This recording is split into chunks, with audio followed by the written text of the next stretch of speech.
All right, so we're good. Are we live? I think we are. Hello all and welcome back to the Women's Football Chat Live. Tonight we have a special midweek bumper day of WSL action, bumper evening really of WSL action. West Ham vs Manchester City kicked off 15 minutes ago and we'll be keeping tabs across that game. But the focus of tonight's stream is going to be Chelsea versus Leicester City as the league leaders look to reconcile a draw against Brighton on the weekend with a win tonight. So these games obviously rearranged from the weekend after next, where we will have the Women's League Cup final. So it means we get a nice little double midweek games. Yeah, it is. It's a very early match week 16. But yeah, it's the fixtures are clogging up these two sides, but that's what happens when you go deep in competitions. When you have successful seasons, the fixtures do come thick and fast. And as you say, I think it's an important night for Chelsea after drawing to Brighton at the weekend. They've got to bounce back in a game where they're playing the only other side to take points off them this season. So from a Chelsea point of view, that could be slightly concerning because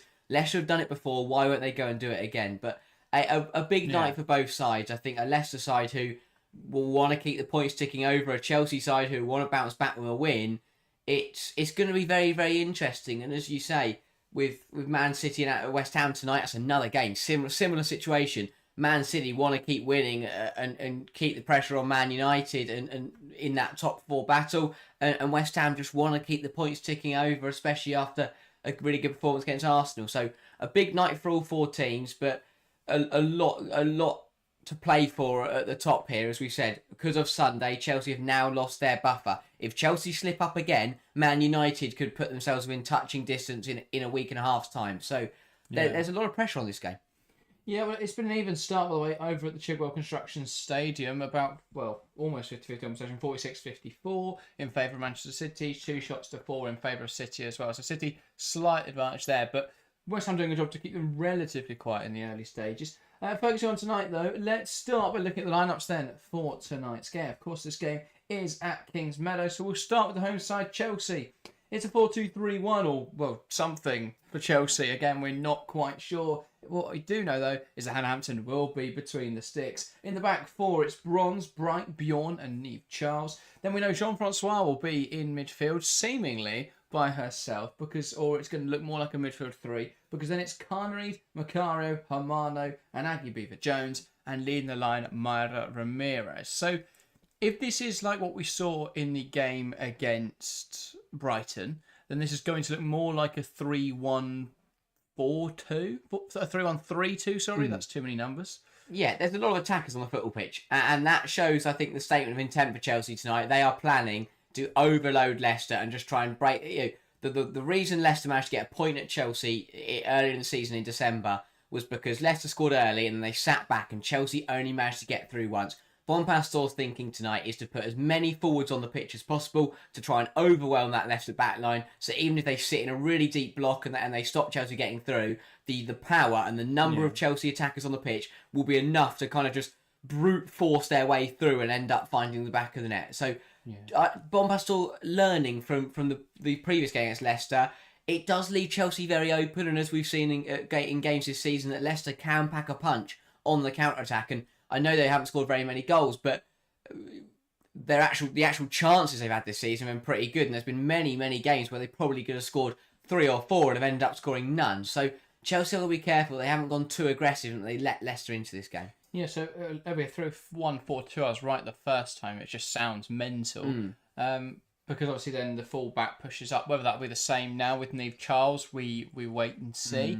Obviously Baltimore was a bit more of a wing-back in that system. And then it's going to be interesting as well because there's no pivot where there was, at least in the first half of the Chelsea game, there was at least Walsh and Captain who played those deeper roles.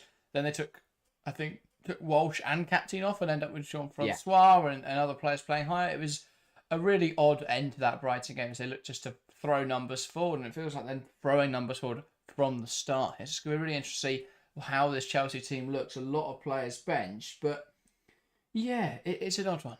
It is, and obviously still no good. Right in the squad, she's out injured. Neve Charles is back from her knock on England international duty. We saw Kira Walsh hooked on about 60 minutes against Brighton. She's not in the matchday squad today, so that's an interesting one and potentially an area of worry. But I think fair play to Jean-Francois because she came on in that Brighton game and played quite well. So I do think that she does deserve the start she's got. I don't think she was expecting to play in midfield by herself again. Yeah, in more positive news though, amongst the squad for Chelsea's game is Mia Fischel with her first return to a Chelsea squad since she picked up her ACL injury back in February, so that's really important. And let's look at the visitors though. Leicester City. For Leicester, it will be a 4-2-3-1. In goal, Janina Leipzig. A back four of Nevin, Howard, Tebow and Ale. A pivot then of Kane and Mace. Across the three, O'Brien, Kamen and Goodwin. And in the line, it is Mamiki. So a few changes from the Leicester side that lost to Manchester United.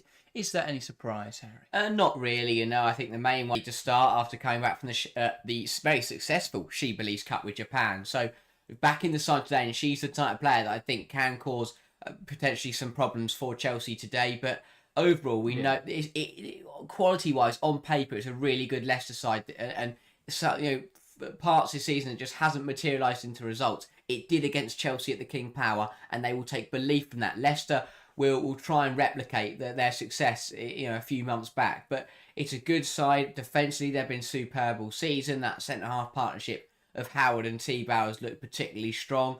And I think, Ale, both offensively and defensively, has had a really good campaign. So Leicester won't be afraid to get forward today. If they get the opportunity, they're going to come at Chelsea. So let's see what happens. I think that Chelsea have shown over the last few game weeks that against the likes of Villa and Everton and Brighton, they've been very vulnerable on the counter-attack. So I think that's something that Leicester will definitely look to try and exploit.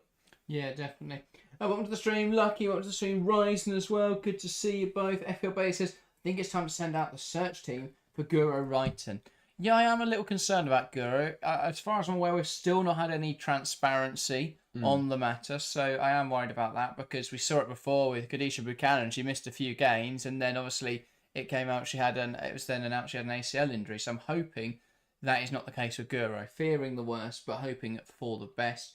But yeah, we'll just have to wait and see if anything is said on Guro Wrighton. She may be Tony Bonpastor may be talking about it now. Yeah. We can't hear her, so do let us know if Bonpastor has said anything. Riley says Chelsea needs to win. Hopefully, avenge the draw that Leicester. Against Leicester early in the season. Indeed, that is important. And Philly's watching the stream as well, who says, evening all. Good to see you, Phil. So, yeah. Yeah, I think it's important to remember tonight that I don't think it is going to be as easy as Chelsea turn up and they'll get one over Leicester again. Amadine Mikel is the only manager she was only manager last season. Well, the only managers last season to go to Lyon and beat them with her Reims side. And this season, before Brighton, she was the only manager to take points off Sonia Bonpastor. So Mikel really knows how to coach against Bonpastor. She's really getting the hang of it now, which is proving to be a hurdle for Sonia and her team at the moment. But I think it will be a very, very competitive game. They're two managers that know each other very well, and I think two managers who are really good tactically. And that's the reason why Leicester have been able to compete with Chelsea this season, is that Mikel at times can come up with things that can make Bonpastor think a little bit, which is really good because not many managers can do that. However, Chelsea are closing in on their own record. I think it's 15 home wins in a row in the WSL, which is closing in on their own record of 17. So they're pushing for that tonight, but that could be stopped by Leicester. And as you say, I think that, as we said earlier, obviously, if Chelsea are to draw again tonight, yes, it would be a disappointing result, but they'd still be unbeaten. They'd only dropped, and people, the argument will be they're still unbeaten and they've only dropped points 3 times. But the fact of the matter is that Chelsea, do draw tonight and Man United win, not this weekend, but the weekend after, suddenly that gap will close to 3 points. And that is something that Bonpastor will be very keen to not let happen. Chelsea have lost their margin now. If they slip up again, United will be right there, and suddenly that could get really, really tense going into the latter stage of the season. Yeah, 5 points definitely doesn't feel insurmountable. There's some breaking news I feel like it's worth mentioning. The Football Associations of England, Northern Ireland, Scotland and Wales will collectively submit an expression of interest to FIFA for the United Kingdom to host the Women's World Cup in 2035. That would be cool. That's us in 10 years' time. Yeah. That would be really, really cool. How's the World Cup in 10 years' time? The Euros this year, isn't it? Oh yeah, of course. Yeah, that does make that would be very good. A home tour. Well, I say a home tour, but a UK tournament would be very exciting. Yeah. Yeah, that would be very good. Just a little bit of breaking news there. Feel free to get your thoughts in the live chat. Philly's saying that West Ham are giving City a few problems. That's interesting to hear. I mean, they really troubled Arsenal, didn't they? Yeah. On Sunday, you were live for that one, Harry. I am still absolutely stunned as to how on earth West Ham lost that game, and they're doing it again tonight. First half, they were absolutely superb. They gave Arsenal a brilliant game, and by all accounts, it sounds like they're doing exactly the same thing against Manchester City tonight. So credit to West Ham, because I think they'll take a lot of. Yes, they lost the Arsenal game, but they'll take a lot of belief from that, because they took Arsenal all the way. They led 3-1 against Arsenal away. That was a brilliant moment for them. They started off really well, and then their defence just fell apart, and then Kirsty Smith put in her best audition to be in the cricket team. So there was a bit of an odd one for West Ham. They really should have got something from that game. But they'll take belief, and if they can repeat a similar performance tonight, the way City played against Tottenham, there's a really good opportunity for West Ham to take something from there, and that will put City in a real tough spot. And suddenly these Wednesday, Saturday match week are starting to stack up. Both these sides playing the FA Cup again on Sunday. Then obviously they've got the Conti Cup, the Subway League Cup final against each other the following Saturday. So for the big two sides tonight, it's getting very, very, very tense. The fixtures are really starting to stack up. Yeah, and they've got to be careful, because this is where it's at this point in the season now where we're getting these midweek match weeks and they're playing games every 4 days. This is either where your season ignites or where your season unravels. And for Chelsea, especially tonight, but also Man City, very important to get the win under the belt, and then put the while they're playing the Subway League Cup final, put the pressure onto the other teams around you to get the results in a couple of weekends. Yeah. Worth noting, Leicester, when playing in London, have never won in the WSL. They have lost 13 matches and drawn once. So all the records point towards a Chelsea victory tonight. What a stat that is. But with that said, players come out of the tunnel. Let's get into some predictions. Get involved in the live chat if you're watching along. We're going to start here, though, in the studio.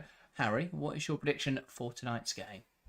I think it's going to be a really, really tight one again. I don't see that Leicester are going to make this easy for Chelsea. They're a good team. They're going to have a good fight, and Chelsea haven't been top quality so far in the last couple of weeks. So I think Leicester will give them a really good game, but I do think Chelsea will win eventually. I'll go 2-1, but I think very similar circumstances to Leicester's home game. I think the away side this time will take the lead through Mimiki. She was brilliant for Japan at the Shibboleth's Cup, and I think she'll bring that form to Leicester. But then Chelsea will complete the turnaround with goals coming from Ramirez, 3 points, but still not quite there with the performance.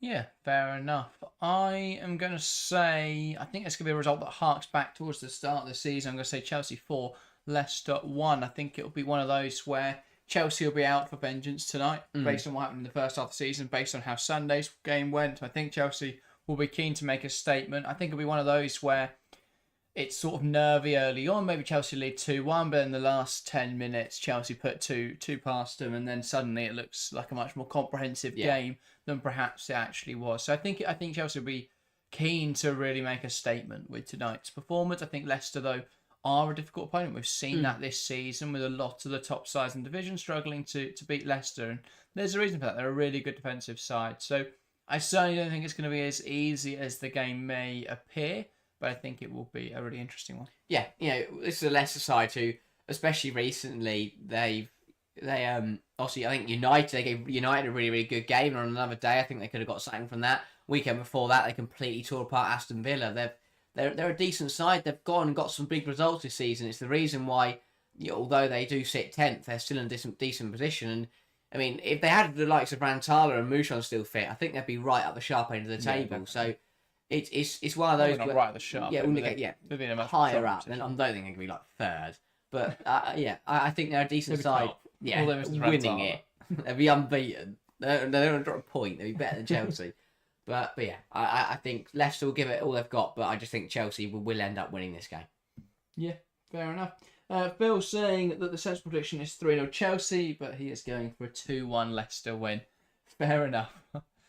I respect the audacious predictions, so do get involved in the live chat. If you are watching along, 50 people watching right now, Phil the only one to leave his score prediction, so if anyone else wants to get involved, feel free to do so, but we are about to get underway here at Kings Meadow. Chelsea looking to keep the unbeaten streak alive. There's something we learnt about Sonia Bompastor's Chelsea is they don't do two bad results in a row. It was a poor result against Brighton, and I think they'll want to bounce back immediately. Yeah. So both sets of players taking a knee in a stand against all forms of discrimination. And then it will be Chelsea to get us underway tonight. Myra Ramirez from the middle waits for the referee's whistle. Now knocks it back, and we're underway here at Kings Meadow. It's Chelsea versus Leicester City in the WSL match week 16 in this little midweek match day. That's Chelsea starting in possession. Hannah Hampton. Now Bright. And immediately Chelsea looking to go direct with it. It's a ball down the line, headed away in there by Nevin. It does look like then Nevin will play on the left-hand side, Ale starting on the right-hand side, which is the opposite way around to how they played in the Manchester United game. Obviously, CJ Bott involved in that game, though, not Courtney Nevin, which may explain that change. Leicester City throw then early on.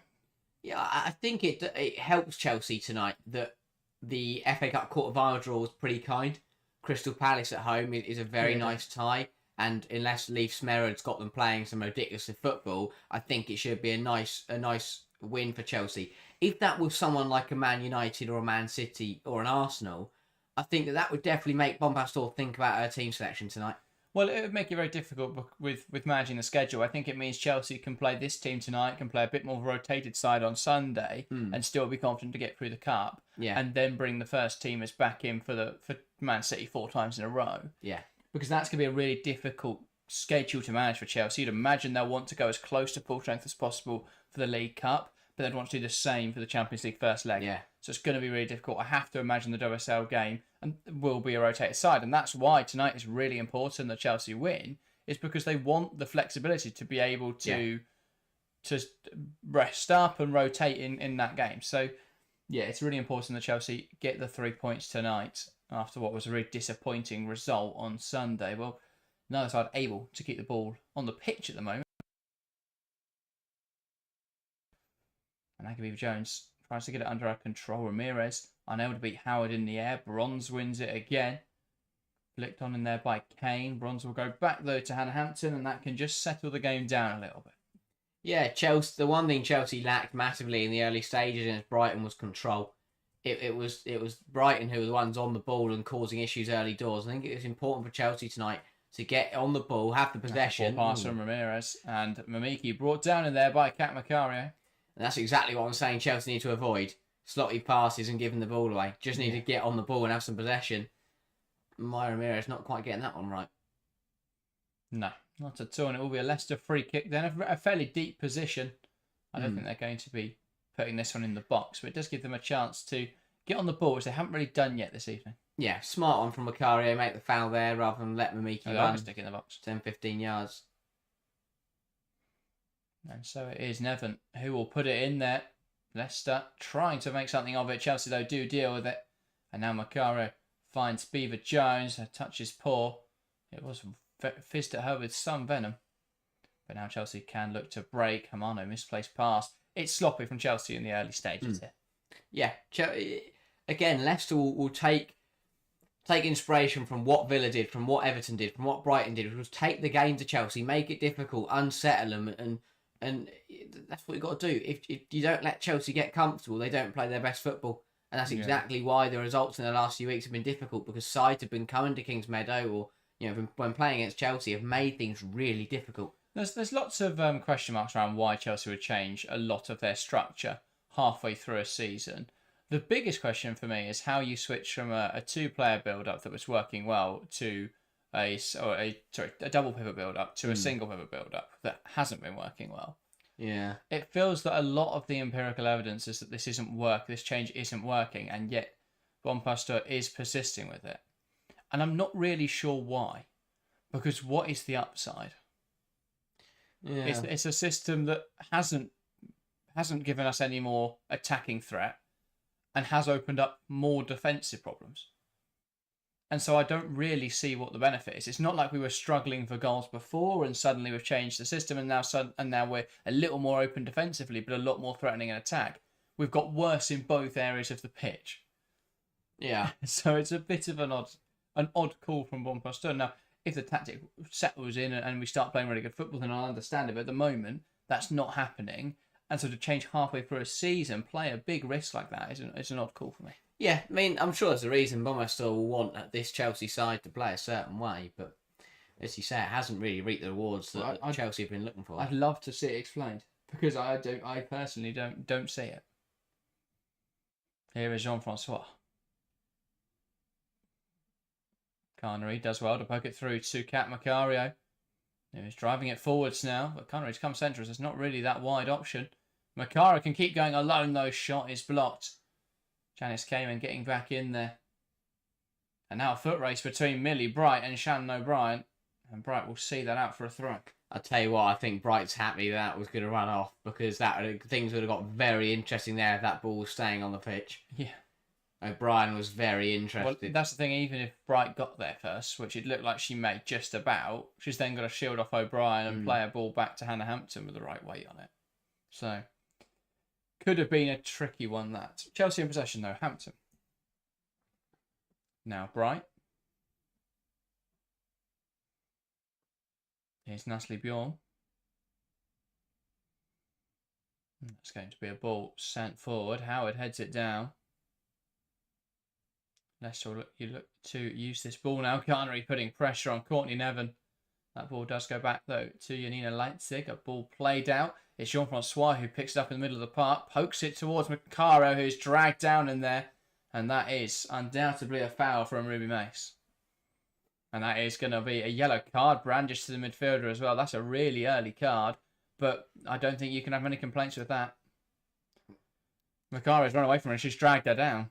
Yeah. That's early. If your defence midfielder to pick one up inside the first 6 minutes is against Chelsea, it's not ideal. No, but I don't see how she could have any complaints. Yeah, it's a bizarre one, but again, it's referee to referee, and I like that. Yeah, but that Mace has now got a very long time to just not do anything silly. That's her 7th yellow card of the season, Ruby Mace. It's almost won every other game. And this has been important for Chelsea because last few weeks Chelsea have lacked the infamous fast start. So many times at the start of this season and in last season, Chelsea would just blow the opposition out of the water in the first 5 minutes. Chance to do this now though. Macario and Hermano, the two players over this. It will be Macario to hit it. And it deflects up off the wall. It's in for Chelsea. Chelsea 1, Leicester City 0. It wasn't a well-struck free kick, but a fortuitous deflection. And it sees Chelsea into the lead. Macario strikes. Chelsea 1, Leicester City 0. And it came from a free kick that really didn't need to be conceded so early on in the game. And it still bears through for Chelsea in front of goal. Chelsea will absolutely take it, and Macario wins the free kick and puts it away. But a little bit of help off the Leicester wall there. Just a lot of help. Yeah. Oh, yeah, Leipzig's got too much ground to cover. She's never going to get back over. She's moved. Yeah.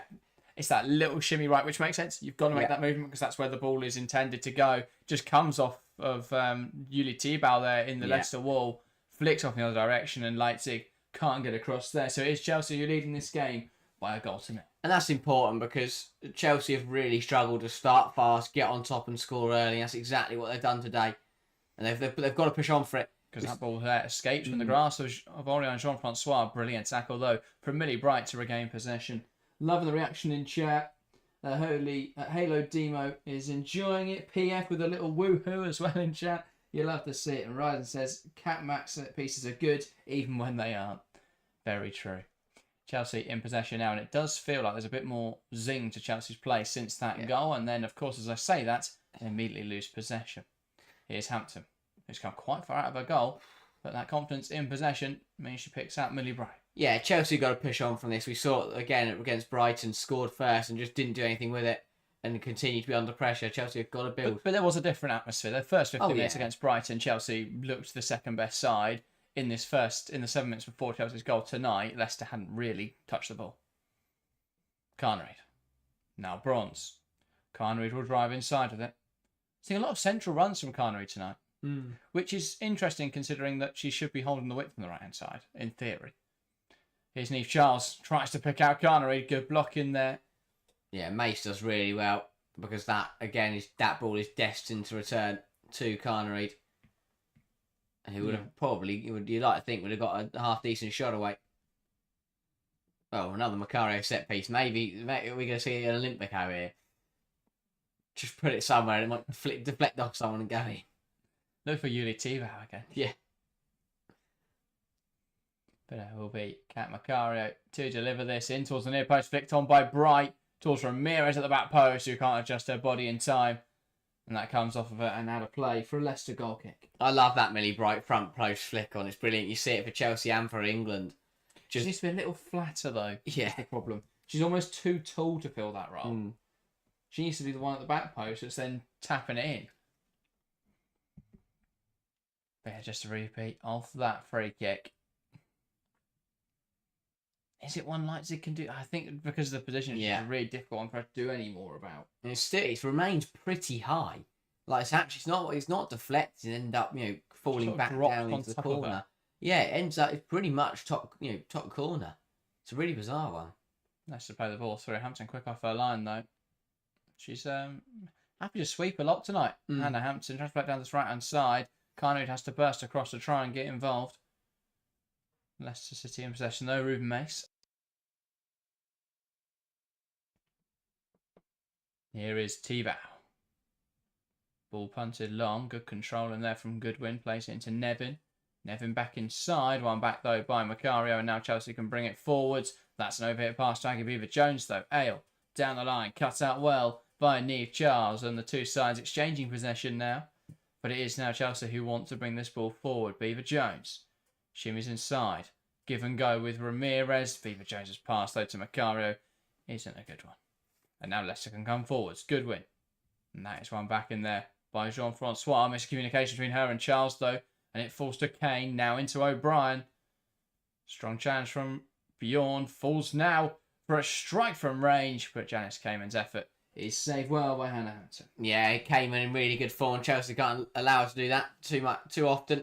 3 goals in her last 4. Really well held up and laid off by O'Brien and Cayman. Not a bad strike. A little bit too straight. And that is catching practice at the end of the day for Hampton. But that's either side of her. It's going to cause us some problems.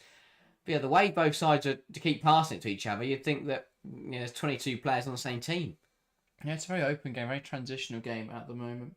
David says, are the rumours true that Kerr is close to coming back? She must be now. It's been well over a year since her injury, so you would have to assume so. I know all players take different amounts of time to come back from injuries, but you can't imagine it's going to be too much longer. Chance now for Leicester City. Cut out there, though, by Carnoud. I mean, for Fischel back amongst the substitutes tonight is a really good sign. And that should dictate that it shouldn't be long until Sam Kerr comes back. Macario. Carnoud. Bronze. Finds Hermano. Poked through well by Orion Jean-Francois. Now Ramirez. Shimmy's inside. Ramirez, but her effort goes wide. And unable there to find the target. Uncharacteristically poor, that shot, really, from Ramirez. She does really well. Quite waywardly as well. It wasn't just wide of the mark, really. It was quite weird. With this Chelsea shape change, because in possession now, it's definitely 2 up front. And then obviously the fullback making the width on the left-hand side, and the winger making the width on the right-hand side, and then a few midfielders. Is this potentially a move towards playing with 2 strikers because of the imminent return of Sam Kerr, because of Mia Fischel as well? Is that what Chelsea are doing here? Probably. It makes complete sense. You're going to have 4 strikers who all have the ability to play very, very consistent minutes. If you only have one striker position, then it's just not going to work. So I definitely understand if Chelsea would rather play with 2 and will make that switch. It would be interesting because you rarely see a top side now play with 2 up front. So it would make for a very interesting dynamic. Software A2 Medida, welcome to the stream. I'm going to guess you're asking who scored the goal. Kian, is that who? The goal scorer was Cat Macario. So welcome to the stream as well. Chelsea Grave Society asked, don't you have a TWFC backdrop? We are currently trying to sort that out. Our original goal was to wait, and then when we've got time in between the end of the season, the Euros, just to spend time then resorting our set. And so we will be doing that, but we want to try and get the TWFC logo in our backdrop as quickly as possible. But yes, that is a that is something we're planning on doing. Don't worry. But yeah. We should just write like a tiny W in between the T and the F. Stick quite a lot. Yeah. For now. But yeah, Missy Goodwin bringing it forwards. Macario putting her under pressure. Ball goes down the line. And Millie Bright. We'll see that out of play. Just about. Yeah, better from Chelsea. Much better 15. You compare this 15 minutes to the 15 minutes against Brighton. Really good stuff. Yeah, I do wonder though, because there have still been some issues, whether that's more because Brighton are a better side. Brighton put this Chelsea team under more pressure because they're better at pressing. Whereas this Leicester side are wanting just to sit up a bit more. Yeah. So I've just noticed that Amandine McKell's assistant also has the initials AM. Unless he's borrowing her coat, which I don't think he is. Maybe. That's really cool. They've Maybe, both got maybe AM. Leicester only printed AM ones. Or maybe it means assistant manager. Here's Cat Macario. I like that though. That's quite cool. That's one of those like things like, oh, that's quite cool. Yeah. I couldn't tell you his name, but I know it's AM, and I like that. Here is Hamano. Chelsea Society says, no criticism, guys. You're the only people covering this match apart from Sky. Much appreciated. That's all right. I didn't take it as criticism. That's okay. I like when people ask questions like that. But yeah, no, that is something we are planning on doing. Chelsea, and that did go out, to be fair. Carner readers are frustrated. But that ball did just go out of play. Well, no, she's always going to kick that back on. Hope the lineswoman didn't notice. But unfortunately, you don't really get away with that at the highest level. We do get away playing basketball in the penalty area sometimes. Anyway, Chelsea and Leicester engaging in a match of headers in the middle of the park. Miki unable to get that under her control. Jean-Francois sends it forwards. Now Sophie Howard sends it back the other way. Bronze, poor touch. And now Goodwin will look to switch the play. Trying to pick out Kane on that far side. Charles will get there first, though. Now looks to play it up the line. That's blocked, but she does keep it in. And now a pass looped inside to Jean-Francois. Tries to poke it forwards. Doesn't quite come off. And so it's Leicester back in possession. Tebow. Now Mace. Back to Yuli Tebow. Macario putting her under pressure there, and that is too aggressive from Cat Macario. Just threw her on the floor. Yeah. Ruby Mace, for me, if Leicester don't start improving, Mace is going to get picked up by a bigger side. Yeah, a really, really good footballer. And if you're one of the other top teams in the day, I'm not saying, even not one of the big four. If you're like a Liverpool, I think... Was it a surprise that she left to join Leicester? No, because she wants to play. I understand that, and because she's playing very consistently, she's now she's got into the England squad, and I just think that she is good enough now to probably start at a top level club. But sometimes you have to make that step down to grow, to playing consistently. You develop quicker, you get better opportunities. Yeah. So I would be very surprised if Manchester United. I mean, I wouldn't be surprised, but Manchester United should be looking at her as the most obvious transfer target. They need someone who can play that defensive midfield role. She's English, which helps with branding purposes. We know there is that strong connection between fans of Manchester United and fans of the Lionesses, and we saw that when we went away to Portugal and watched the game. I have to say that just seems to make so much sense. It's exactly the profile United need from a midfielder. And they can't win a bad chant for her. Yeah. Ruby Mace, the tune of Baby Shark.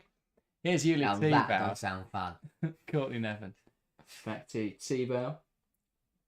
Mikajo says, thank you for commentary, guys. Thank you for tuning in, Mikajo. The support is greatly appreciated. David says, did you see they've put off the Club World Cup and are trying to shoehorn it into World Cup year? Yes, I saw this. I thought that was really bizarre. For me, at the Women's Club World Cup, they plan to bring it in 2026 in January, and it now looks like they'll have to bring it into January 2027, which is really stupid when we have a World Cup in 2027. How about we just don't bring it in? The Club World Cup in the women's game, for me, is a really important tournament. Because of the strength of the NWSL, I think it's really important there is a tournament that has those clubs and has the European clubs in it. Because they're all sides of real strength, and I want to see them match up against each other in a competitive environment. But that shouldn't be a half-baked tournament that happens in January. I get why they're putting it in January, because that is the break in the NWSL season.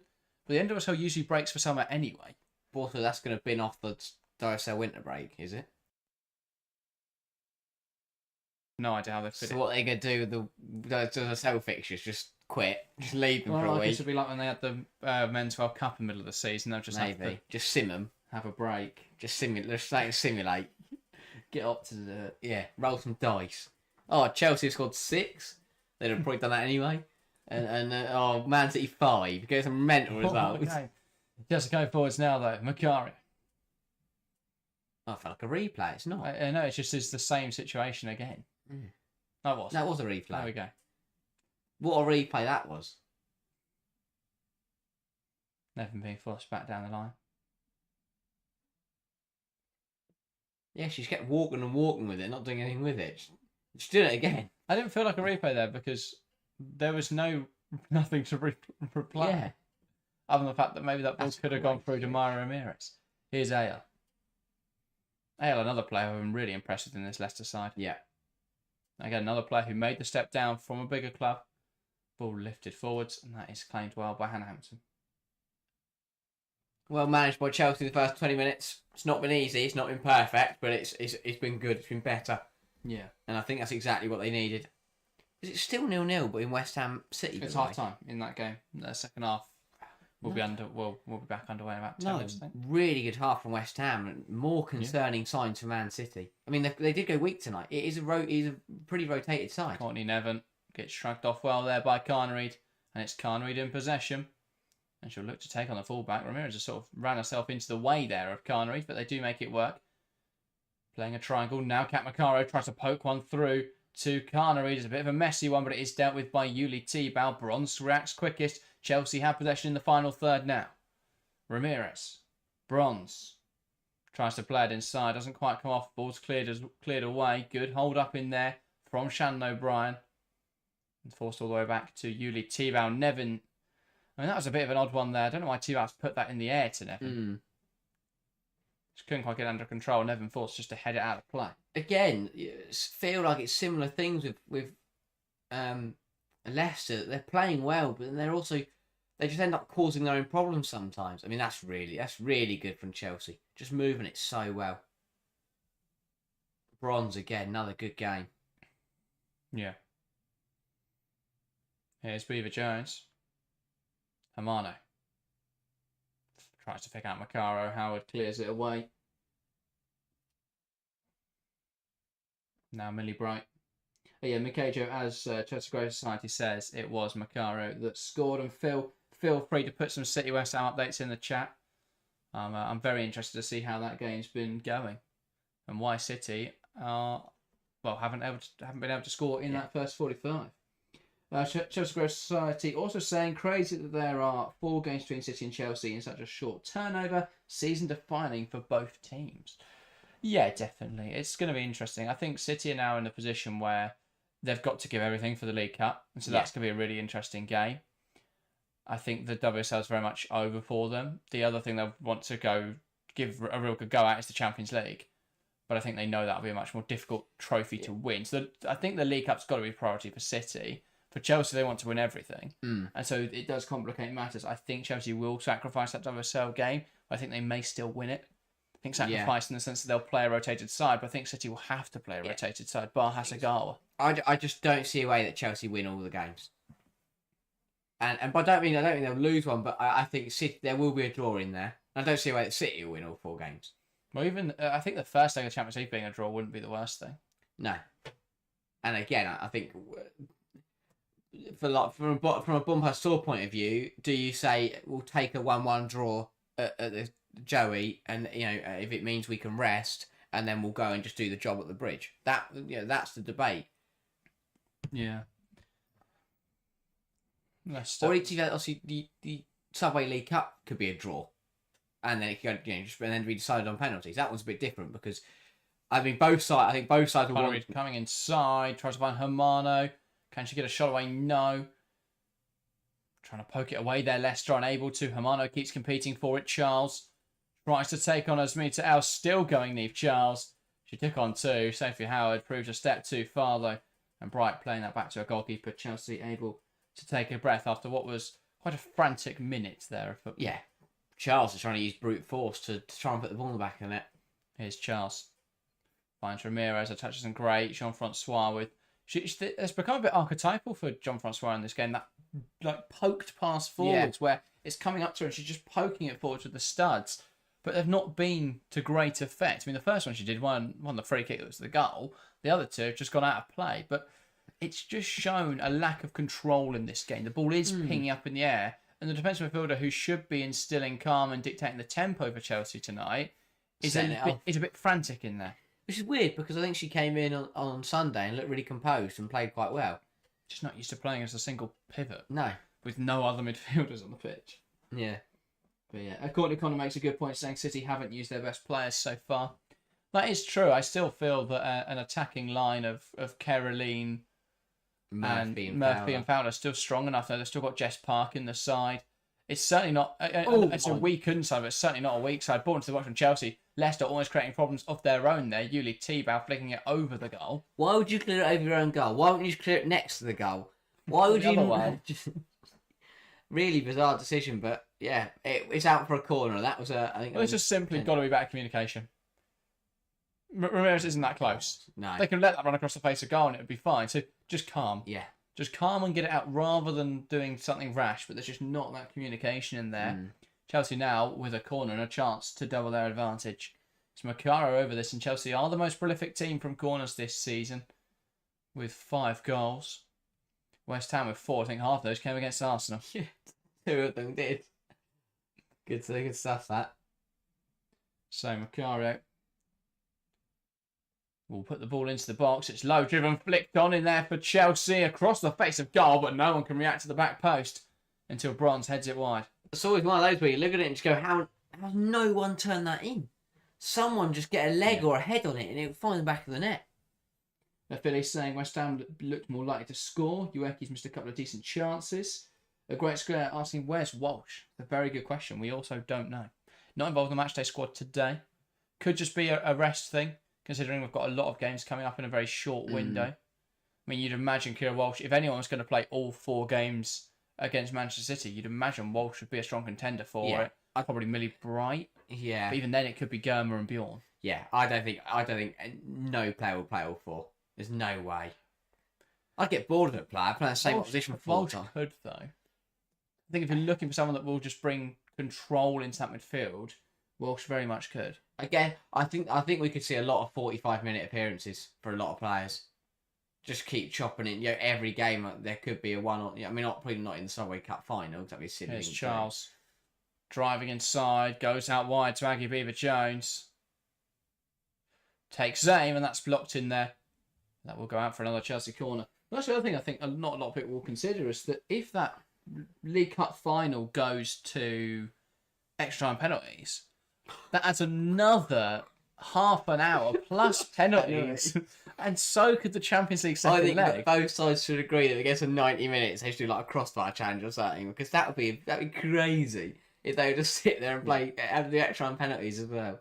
And Mikejo, thank you so much for donating $2. Appreciate that massively, mate. Thank you for the super chat. Appreciate it, mate. Thank you. We love to see, that's the support we love to see in these streams. Chelsea with a corner now. Can they celebrate that super chat? Not like that. Ramirez unable to turn that goalwards. Every super chat means Chelsea got a better chance of scoring, so just keep going. I'll be donating myself. You've given yourself like £50. YouTube take half of it. Just send it forward. Ramirez's hold up doesn't quite come off. Howard winning it back. And now Leicester will look to break. Nevin goes back now to Yuli Tebow. Sends it forward. Flicked on in there by O'Brien. Now Bright. Bjorn. Back to Millie Bright. I'm trying to think, was it Bott who played right back for Leicester in the Tottenham game? Yeah. I thought she did really well in that game. She did well against United. Yeah. And Ale did really well on his left-hand side. I don't think Nevin's very good.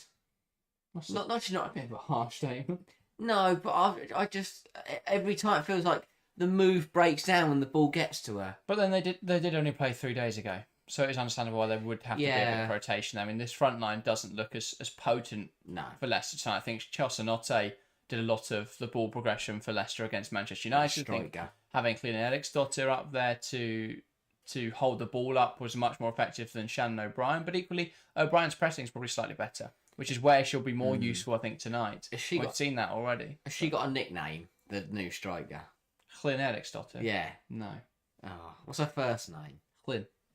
Oh, right. Oh, I'll just call her that then. Millie Bright sends it forwards, flicked on there by Maya Ramirez. Hermano and Agaviva Jones will run onto it. Unable to get there though, and Leicester will try and play out now. Nevin sends it up the line. Mamiki brings that down well, and now Leicester can look to play. Missy Goodwin darts inside, space not opening up for her, so she goes back out wide. Has Mamiki even wider though? Miki passed inside. O'Brien has time to take a touch and turn. Now spreads the play, finding Kane on the far side. Charles goes to narrow the angle. Ball back to Asmita Ale. Now Janice Cayman back to Kane. Kane takes aim. It's blocked. Jean-Francois hooks it away. And Chelsea now can look to play out. Ball goes long. Into Myra Ramirez, who shrugs off the defensive challenge with ease. Chelsea play backwards now, though. Jean-Francois into Bjorn. Good move that from Leicester. We frustrated didn't come to anything, but you have to get. I think you have to also say to give the Leicester board credit, because I think that while other WSL boards have panicked and made rash decisions and just sat manager, I think I rate Leicester being very patient with Mikel and understanding the situation they've been in, because it's very easy to sat a manager when you were sat 11th and had scored like 2 or 3 goals. It's very easy to get rid of the coach, but Leicester have waited. They've been patient, and I think they recognised that there was a big loss without Rantala, without Naomi Musha. I think that's why it's really important they do renew Rantala's contract now. And like tonight. Bjorn. That's got to be priority number 1. But Chelsea Grey Society says, bit tongue-in-cheek, going back to our earlier conversation, but can't see Chelsea rotating the keeper. That is very true. It'll probably be Hannah Hampton. Oh yeah. That's how I don't really want to see Spencer or Cox playing at all. And that is one big loss without Zakira Musovic. Because she would have played at least one, if not both the Champions League ones, I could have seen. Here's Bronze. Yeah. Alright, try to split out the line, cut out there by Courtney Nevin. Do you think Chelsea will renew Musovic's contract? Yeah. I think they'll do it out of... I think they'll definitely do it because for at least another year. Yeah. Because if not, the backlash they'd receive. And she won't find another job. Because no offence, no one's going to... Why would anyone buy a goalkeeper that can't play for a year? Yeah. But what do you think is the long-term plan there? Will Musovic be happy staying at Chelsea if Hampton's definitely the number 1, or have Chelsea got to consider their options there? It's tough because I think that obviously Femke Leifting coming in. Oh, hang on. Strike from range there by Cayman, but that is caught. But Leifting coming in obviously does sort Chelsea. I think for me, obviously I know that she was signed because Musovic, obviously got pregnant, but I think that Femke Leifting? Yeah. Well, she was signed because she's one of the top young prospects. But she will be the backup in the world. Well, that's the good debate. I mean, she's only 19, isn't she? So it's still the problem is we're talking in a scenario where in about a year and a half time, and by that point we'll another season's passed. By the time Musovic is back ready to play. Yeah, well, no, but I think obviously Leifting out with an injury at the moment that will rule out for the rest of the season, I believe. But I think with goalkeepers that peak age is a bit later. So her being as good as she is at 19, I've not seen her play for Chelsea yet, but as good as she's reportedly been playing in the Netherlands is really exciting. I think as well, because she's 19. Hannah Hampton's this is her first season as what I would call the starting goalkeeper. Last season, she started a lot of games, but there was a lot more rotation between her and Musovic. So this is her first season, and Berger as well for the first half of the season. But this is the first season as a starting goalkeeper at 24. There's a good chance that Leifting won't be the starting goalkeeper for 5 years. And at that point, Hannah Hampton's going to be 29. And so it would be very realistic if she then became a more backup or rotational. So that seems to be the long-term plan with Musovic there as another option in the short term. As long as she wants to be there, of course. Millie Brighton, there is a collision in the box here. And Leicester Video's on quickly. I think they noticed that the player had gone down. They were Yeah. pretty much running on before the ref even called him over. And a few Leicester players tending to the player on the floor. Can't quite tell who it is. And the player is sitting up, which is much more positive than it looked immediately. Is it Mace? Yeah, I think so. Yeah. So I worry here for Rumace as she is down. Philly says Pavillon for Martinez for West Ham. Very interesting player. Looks like a real game changer at times. Manuela Pavi, yeah, definitely. Definitely. I think they've got quite a nice set of attacking options, West Ham. Yeah. When they're able to rotate it. I know you mentioned this on Sunday, but I love Mikel using a clipboard. Yeah. I love it. I absolutely love it. So it's old school, and it's she hasn't got an iPad or an earpiece or anything. She just talks to her coaches and uses a clipboard, and it's brilliant. Yeah. I mean, it must. I like the juxtaposition as well of Skinner and that setting up their iPad on its tripod and stuff, and then Mikel's flicking through her. Yeah, she's done. They're gonna need the stretcher. This is not good at all. Worrying. But yeah, I think that especially, but surely it doesn't work in the rain. What, the clipboard? Yeah, because the sheets just get soaked. So then what are her tactics when it rains? She hasn't got any. Maybe it's waterproof. Maybe. But yeah, this is horrible to see for a player who's been very good for Leicester City this season. Good at all. Ruby Mace. Yeah, as you say, we were talking raving on about her, about how good she's been this season, how she deserves the move, but this is very worrying, and the stretcher is out for Ruby Mace. Bill says, on the topic of Musovic, what minutes would you like? What players would you like to see get more minutes? For me, it's Katie Reid of Arsenal and Harries from West Ham. Both looked impressive when I've seen them get minutes. Yeah, Emma Harries is a very good shout. I think the problem with Katie Reid is obviously competition and the fact that Arsenal are competing right at the sharp end. I think once West Ham are safe, rotate players in. Give Harries a go, give other youth players a go. That's what you can do once you're safe, once you've got nothing really to compete for. I think the problem with Arsenal is that's not going to happen. Yeah. Realistically. I've liked Reid as that kind of like backup right back. Yeah. That's worked quite nicely. I've enjoyed it. I think she's played quite well there. Yeah. Just Growth Society says, you touched on it with the rotation between Berger and Musovic, and then Musovic and Hampton. It's a lot more accepted in the women's game. Do you think this will happen with Spencer now? I don't think so. I think with the addition of Spencer, very much an emergency backup option. If Hannah Hampton got injured or couldn't play for whatever reason, then Spencer would come in. I don't see her getting a game though, unless that is the case. I think it's very much just that if Hampton gets injured, if the worst comes to the worst, there needs to be a goalkeeper on the bench. And they'd rather have someone like Becky Spencer, who's got WSL experience, who is obviously a national team goalkeeper, rather than Katie Cox, who's never played a professional game before. So it is what it is. I don't think we'll see Spencer play, but she will probably get the Brazil Winners' medal. Yeah, she's here to do a job, and credit to her, because I mean, to be fair though, she was kind of tossing up between sitting on the bench for Arsenal, sort of sitting on the bench for Tottenham, sitting on the bench for Chelsea. But yeah, it makes sense. On her day, she's a very, very good goalkeeper. It's pretty handy. She's probably third choice for Tottenham now, anyway. Oh, yeah, that did not look good for Mate at all. No, just appeared to get just locked. Yeah. No, it just locked that right leg as she landed. And that's very concerning. But Takarada to come on then. Yeah, indeed. And well, I mean, we're nearly half time, but obviously we've missed a lot of that in the last 5-10 minutes. Yeah, but that has the dreaded ACL written all over it, which is a massive. It's a worrying sign. The way that she went down, the speed in which the physios realised and were ready to run on, and obviously now with the stretcher coming out as well. That right leg in the brace, that right knee, and obviously with the Euros only 5 months away, 4 months away now that we're into March.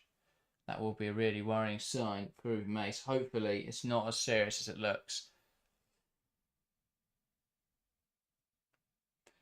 But Takarada coming on then in her place. Yeah, Leicester, the objective now will be to see it out, last 5-10, well, I say 5 minutes, but it's probably end up being closer to 10-15, just to see out this first half, keep yourselves in the game, and then go, and then see what you can do in the second half. Yeah, the importance will be now for for Leicester to just try and stay in this game, keep themselves caught in the competition, stay only 1 goal down, and you've got a good chance of getting something out of the match. For Chelsea, that I think a second will be the absolute minimum. If Chelsea go to half-time 2-0 up, they'll probably see this result out. Yeah. Yeah, indeed. I've also seen Reed a few times, and I generally think she'll be a star for club and country. Composure and ability look absolutely superb. Definitely. Yeah, she looks a very assured player. There's a lot of young players coming through in the English national setup, which is a really exciting prospect. But yeah, Reed Mace then stretch it off, and she does look to be in a lot of discomfort as she's coming off the field, which is a very worrying sign. As I say, with the Euros coming up, with the season that she's had, that is really worrying. And good to see a Leicester player there running down the tunnel to accompany her. But yeah, looks bad for Mace. Hopefully not as bad as it looks. We wish her a very speedy recovery. Takarada on in her place, and we will get back underway in this game tonight. Millie Bright on the ball. I think Takarada will be happy playing defensive midfield rather than up front. I did half expect to see Shannon O'Brien dropping back into midfield to give Takarada a striker position back. Prime position. Here is Natalie Bjorn. Charles. Hamano plays it inside to Beaver Jones. Back now to Micah Hamano. And that's one back by Leicester. Now it's with Macario though. Hamano. Again dispossessed. It's made to Ale this time. Stepping in. Now Cayman. Sophie Howard lifting it forwards. Flicked on in there by Kane. Jean-Francois. And back to Bright. Yeah, this will always be a weird period. Both sides have gone a good, 5, 6, 7, 8 minutes without kicking the football. So, yeah. Next. Yeah. Warm yourself back up. Possession. Pretty Beaver cold. Jones has drifted into the half space to receive the ball. Drives inside further. Now Macario, who seems to be more in the pivot now for Chelsea. So I wonder if they have just switched to more of a standard pivot. Interesting to see Macario, though, the one that drops into there. Here's Beaver Jones. Tries to play it inside. It's upended, but it's a clean tackle. T-Val sends it forwards. No one up there, though, for Leicester to aim for. The way Beaver Jones went down there, like one of those times she's been hit in the face. But then she just didn't. Then she got up again. Yeah. Bit of a weird one, that. Oh, receives the ball beautifully on the turn. Beaver Jones tries forward well. Ball goes wide into Joanna Rittenkarnerid. Goes back though to Bronze. Bronze drives it inside. A run through to Ramirez, who can't get a touch right. Howard clears it only as far as Hamano, who can poke it over to Carnerid. Slots it back down the line towards Hamano. That'll be seen out of play. Really good defending there. Oh no, that was it's a Chelsea corner. So it shouldn't have been seen out there by Yuli Tiba. Not sure what she did there. Short corner as well, really good. Hamano puts it in the box. It's cleared away there by Esmita Ale. Brought down by Carnerid. Who will drive the ball forwards now for Chelsea. Great run. She's brought down there on the edge of the box. That looked close to the penalty area. But it did appear to be on the edge. And that is a Chelsea free kick. And that's a second yellow card in this game for Leicester City. And that will be awarded to Shannon O'Brien. Clumsy that. Just, you don't need to trip Carnerid there because at the end of the day, she's bursting into the penalty area, but you've got players back. It's a clumsy trip. There's so many bodies in front of Carnerid and the goal. It felt difficult that she was going to get a shot through them all. O'Brien, though, it just felt like she panicked there. Yeah, and Macario punished from the first free kick that Leicester gave away, and she's looking to do the same from the second. Well, will she be able to pick out T-Val's head again from this set piece? Well, actually, going to try and flick it onto Hamano. By the looks of things. Stay in front of the wall. Well, she may look to try and run through the wall or something like that. Just stand next to him.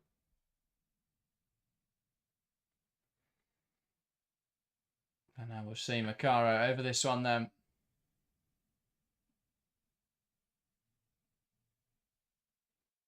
Takes aim and it's into the side netting. Not a bad strike from Kat Macario. Not quite able to find the target this time though.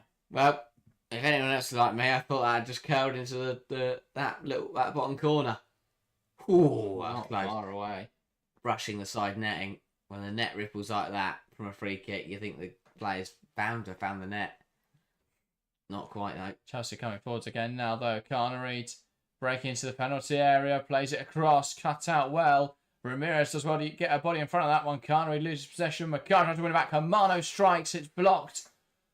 Beaver Jones will give chase to it, but will be able to get there first. Plays down the line into Kane. Kane tries to clear. Falls for Al to take a throw. Wants to make it happen quickly, but the options weren't ahead of her. Does now go down the line into O'Brien. And that didn't come on, apparently.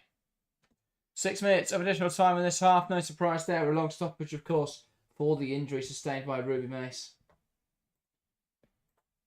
So another 6 minutes then of action in the first 45 here. And worth noting that as we approach the hour mark at the Chigwell Construction Stadium, it's still West Ham 0, Manchester City 0. Wow. How detrimental. That is. Well, I'll save my conversation because Leicester are coming forwards. Kane now waiting for support, puts it in the box, headed away by Lucy Bronze. It will be kept alive here by the Leicester wide player. A ball back to Takarada. Now Kane puts it in on her left foot, and Bronze flicking it away. Lovely bit of skill. Carnereed now drops in to get involved as well. Plays a pass inside. Macario drills out wide towards Hermano. Well over here. And that goes out of play.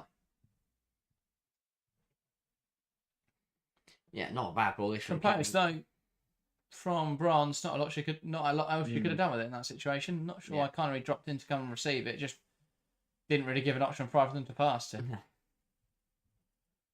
Right there with what is deemed a foul. Looked like she was always looking for it though in there. Yeah. Oriki. I think she actually hurt herself more when she landed on the ball. Yeah. Well, she clutched it to her chest and then hit the ground. Yeah. So she does look to be in a lot of discomfort here. Yeah. She lands on the ball. It's an awkward one. Because before she's even going down, you can see she's trying to grab that ball. Yeah.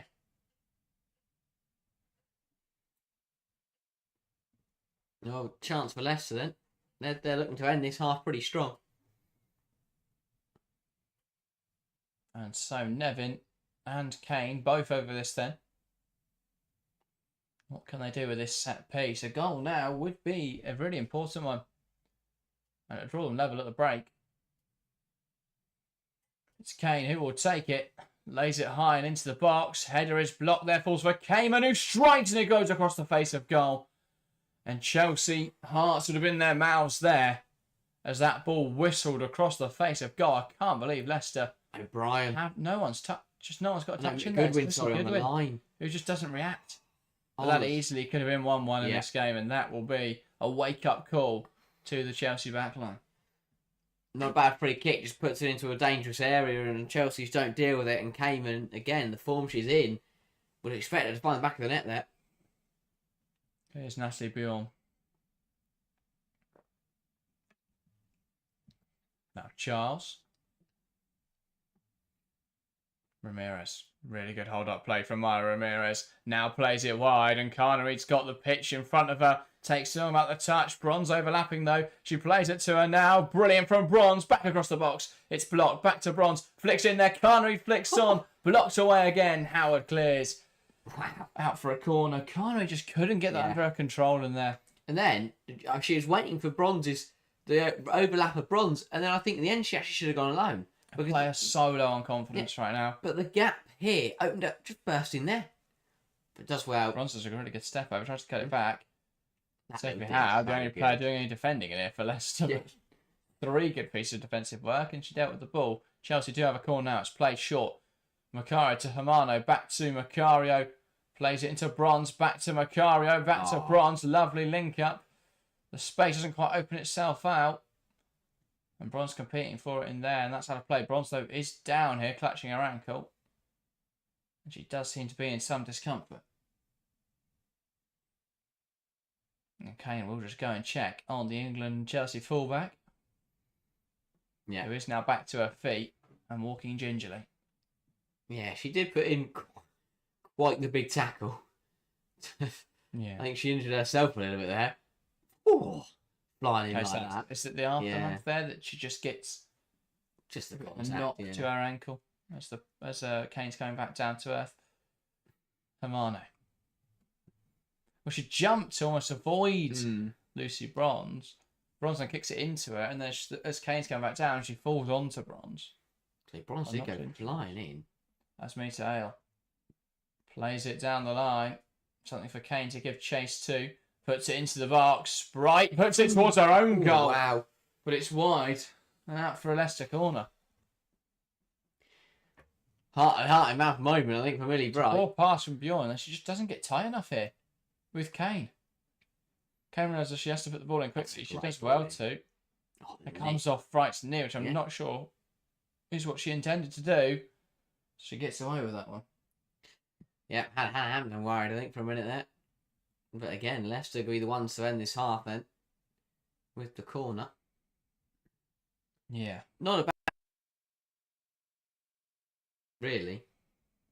No. As you say, Leicester now with this corner. Ball put into the box. Flicked on in there. Blocked by their own player in Courtney Nevin. The ball bouncing around. Pinball around the penalty area though. Can Chelsea get it out of play? Oh, they can. Well, they get it out of the box. Leicester there, just getting in each other's way seemingly, just in so many different aspects of the move. Good win here. Loses the physical contest to Macario. Hamano keeps that on. Now Macario. And that is half time here at Kings Meadow. At the break, it's Chelsea 1, Leicester City 0. But it's a scoreline which doesn't feel like it tells the whole tale. A fortunate goal for Chelsea.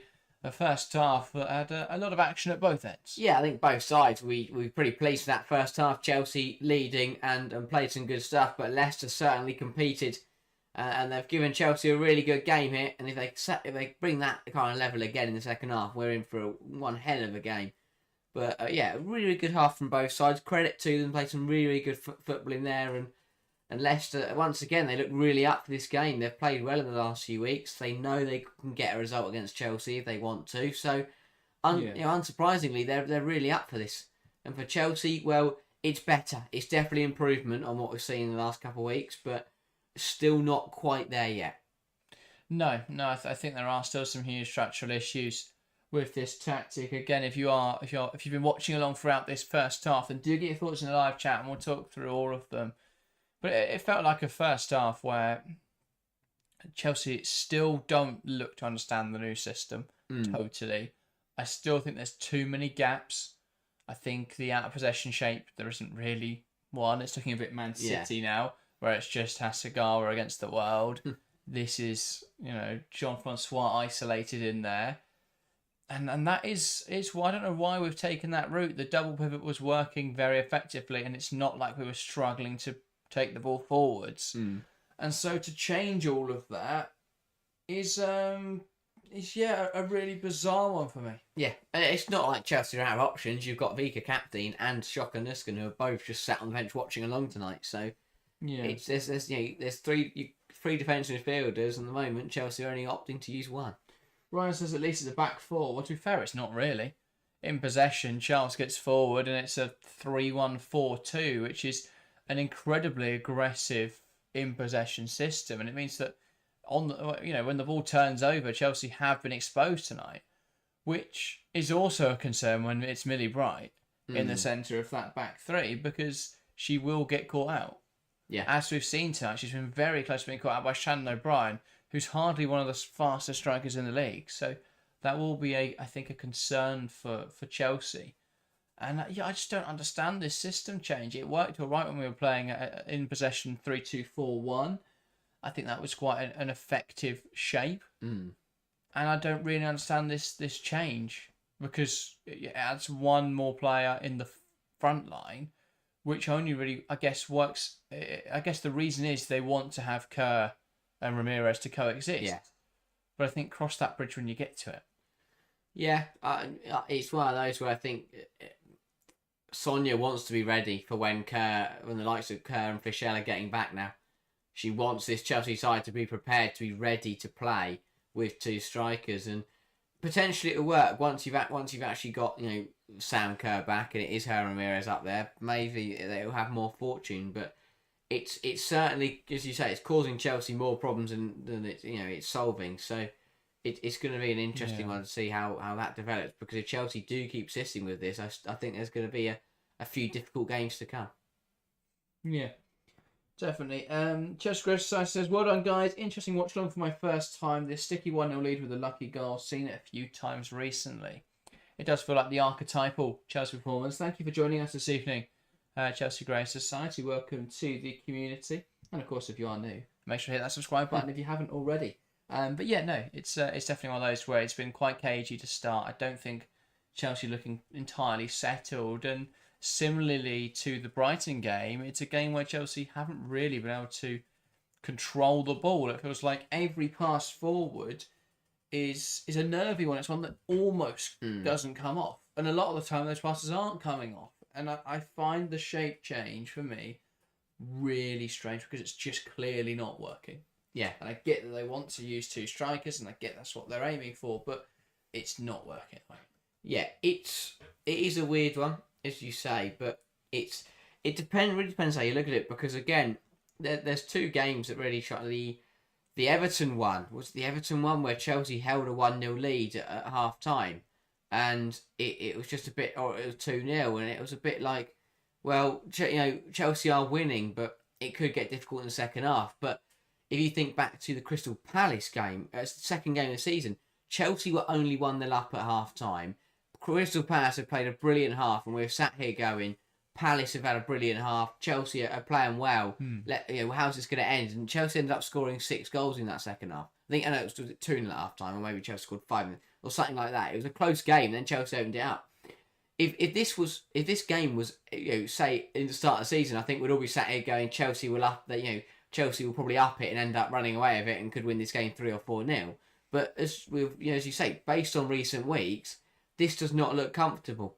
And the fashion of the goal to be a deflected free kick that loops in, and saying that was in the 8th minute, it means that Chelsea then played another 37 and didn't really do anything with it. So and against the Leicester side, who have proven this season that they can cause a lot of teams problems, it's a slightly concerning scenario to be in. It's worth saying Leicester are a very difficult team to break down. They've conceded the least goals this season outside of the top 4 teams, and even then, a lot of the time, their goals conceded come from their own worst downfall. Yeah. You've got to look at the Tottenham game, where Tottenham didn't even register a shot on target and Leicester lost 1-0. That proves that. And so I think people will say that this is a game that Chelsea should be winning comfortably. I think that is underestimating Leicester somewhat. And I think Leicester have struggled in front of goal this season. And we've seen that tonight. They've had chances and just not taken them. Yeah. But we shouldn't underestimate how strong a defensive side Leicester are. That even with a huge overload in attacking areas, Chelsea have really struggled to break them down, have really struggled to counter them. And the only goal came when there was a bit of space in Leicester midfield. They had to make a tactical foul really from Ruben Mason. That led to a free kick goal. But it definitely shows the strength in this Leicester side, I think. I think that is worth noting. So yes, on one hand it is worrying for Chelsea, but on the other, I think you can say Leicester are a much better side than the table suggests. Yeah, For me, if Leicester have the same amount of chances they did in the first half, in the second half, I don't think they'll score a goal, and that's the way to look at it for Chelsea. Is that, as you say, Leicester have had chances, but again, if they get the similar chances in that second 45, I still don't think that'll be enough to score. And only one was incredibly clear cut, and that was the Janus Cayman one that went across the face of goal. But other than that, it's been a few pot shots. So I don't think it's anything to necessarily worry about. Chelsea should get the 3 points here. People will unduly be concerned about the performance, and I think that is, there is some merit to that. But equally, this isn't how Chelsea will set up for the bigger games. No. So I don't think that's necessarily the greatest concern. Yeah, and again, we spoke about this on Sunday. Chelsea love playing against the sides who come at them, and I mean most teams do, because you hate to play against a low block, and it makes it really difficult. But and I know Chelsea on their day can pick apart sides low blocks, but I do think that it really depends, because as we've seen, Everton and Leicester defensively have sat deep and they've managed to hold on. But when you get round to teams like Crystal Palace and Aston Villa, not with Chelsea, but it's been really hit and miss. I think that it's also the old thing that people you always say that teams will raise their game against Chelsea. They always do. It's as simple as that, and not just Chelsea in terms of they do raise that. The smaller sides in the league will raise their game against the bigger sides because they want to go out and they want to go and beat them. So it does make things difficult, but if Chelsea get back to where they are, if the second half is anywhere near what we've seen from Chelsea at the start of this season, then this second half could end 3 or 4-0. I think perhaps there is just that necessity to restate that message that Chelsea need to strive for more.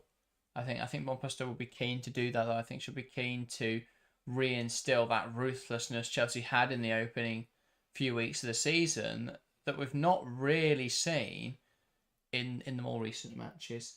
Bonnie Shaw, by the way, on now for Manchester City. The chat talking about how she is one of the top strikers in the world. I think that is an undoubted fact at this point. To be fair, guys, absolutely phenomenal player. Lily Murphy, the unfortunate casualty, but City need a goal. Match momentum, though, all City in the last 10 minutes, so it is starting to swing in their favour. And undoubtedly, having Bunny Shaw leading the line is a positive thing. So we'll see if there is a goal. We're only 18 minutes left in that one. It's another late escape. It's getting nervy in that case for Manchester City. Great Square asked, did we peak too early? I don't think so. I think it's just different. Every not rebuild, but every phase, every management. I don't know what I'm trying to say, but there's going to be different phases to Bon Pasteur at Chelsea, and in the initial stage where it's very fresh and new, it's often that new managers will come in and they'll win matches because the other managers don't know what that Chelsea team are going to look like, and Chelsea are naturally a stronger team anyway. I think we're now reaching the point of the season where people realise, or other teams realise, especially now with the enhanced video analysis in the WSL. A lot of women's clubs now have much more investment into that side of the game. They can analyse stuff like Chelsea, and I think a lot of them come to the realisation that you either high press them and you're super aggressive against them, and like Brighton were, and that was really effective, or you just sit off and you make yourself really difficult to break down. And so we've seen a real mix of teams that have taken the game to Chelsea and had success, or sat in a low block and had success. Yeah. And actually, I think some of the best performances from Chelsea this season is when they're diverted from their usual tactic. You take the Man City game from back in November. That was a really impressive performance, and they didn't play a very attractive brand of football. And the same with both the Arsenal games, really. But they played a little deeper, and they played those games to win. And I think that's the important thing when we're considering how deep Chelsea can go into Europe. That's going to be the most important thing. Yeah, Chelsea can still win those games, even if they are starting to be figured out in the league. Because it's natural they're going to be figured out in the league. And it's natural that they will have games like these, which are a bit more of a slog. But I think the problem for Chelsea is it's becoming a little bit too consistently difficult now. Yeah, so I think that will be there has been a run where Chelsea have struggled in quite a few games to get that result across the line. But I said at the start of the stream, you mentioned obviously that analysis stuff. Amandine McKell and her staff have been analysing and have been watching and viewing how Bon Pasteur plays for years and years. For a good few years now, and that will pay off because she learns more and more. Whereas if you're Bon Pasteur, obviously she will analyse the way Leicester play and the way McKell wants to play. But I doubt she's going to put as much focus into trying to work out how to break down Leicester than how to break down another team. Well, Chelsea's style will be to win the game, not in terms of how to beat the opponent. There won't be any huge stylistic changes. Whereas Leicester's style tonight will be entirely based on how to beat Chelsea. And I think obviously you can see what Leicester would try to do based on what they've done against other big clubs, but there are still differences because I think this Leicester side were a lot more positive against Manchester United, whereas they have been a bit more transitional. Tonight. I do think the 7-0 against Crystal Palace did also kind of... I know someone mentioned about peaking too early. I think the 7-0 kind of blew things out of proportion because that was a bit like after the scrappy one against Villa, Chelsea went and put 7 past Palace. There was the 5-2 at Tottenham as well earlier in the season. And it was just a bit like, wow, Chelsea just rolling teams over and smashing goals past them, and they look insane. Well, the first month of the season, obviously the nervy game against Villa, 7-0 against Palace, 2 wins in the Champions League, a win against Arsenal at the Emirates Stadium, and then beating Tottenham 5-2, followed by 5-0 away at Everton. That's a first 5 WSL games and 2 Champions League games where it looks really, really confident. I will say, though, Chelsea still, yes, it's been a bit more shaky since the turn of the year. A goal conceded against Everton, 2 goals conceded against Brighton, relying on a last-minute win against Everton. But they are still getting the wins, and that is an important thing to remember in this. While, yes, it looks disjointed, they are still getting results as Chelsea team. Yeah, I think because that was the thing. I can tell you right now, Chelsea will not beat Crystal Palace 7-0 in the FA Cup on Sunday. But what will happen is Chelsea might win, say Chelsea win 2-0, and fans will react, and they'll go, oh, we beat them 7-0 in the earlier season, we've dropped off massively, we're rubbish. But you've got to remember, this is a Palace side who have now got used to playing against top sides, have got used to playing at OSL, and it's a completely different manager. I have no idea what Lee Smear is going to do on Sunday. That's true, but I still think as well, it easily could be a very comfortable victory. It will be. It won't be 7, though. I mean, who knows? Maybe this Lee Smear has got something up his sleeve. It's going to completely dumbfound Bonvastor and going to take the game to him or something. I don't know. Possibly. Chelsea Grove Society agreeing ruthlessness is absolutely the word. We don't look like that at the moment, but big players coming back soon. That's true. I think once Lauren James is back fully fit and starting the big games, I think that helps massively. Sam Kerr is going to put pressure on Maya Ramirez to perform, which is the strongest striker rotation in world football. And it is Leicester City that will get us back underway in this second half. Then both sets of players take into the field, and we will get back underway here at Kings Meadow. Shannon O'Brien knocks it back, and we're underway here at Kings Meadow. Chelsea 1, Leicester 0. The scoreline at half time with 45 minutes to play. Can Leicester come back into the game, or will Chelsea see this out? Leicester launching it forward immediately with Janina Leipzig.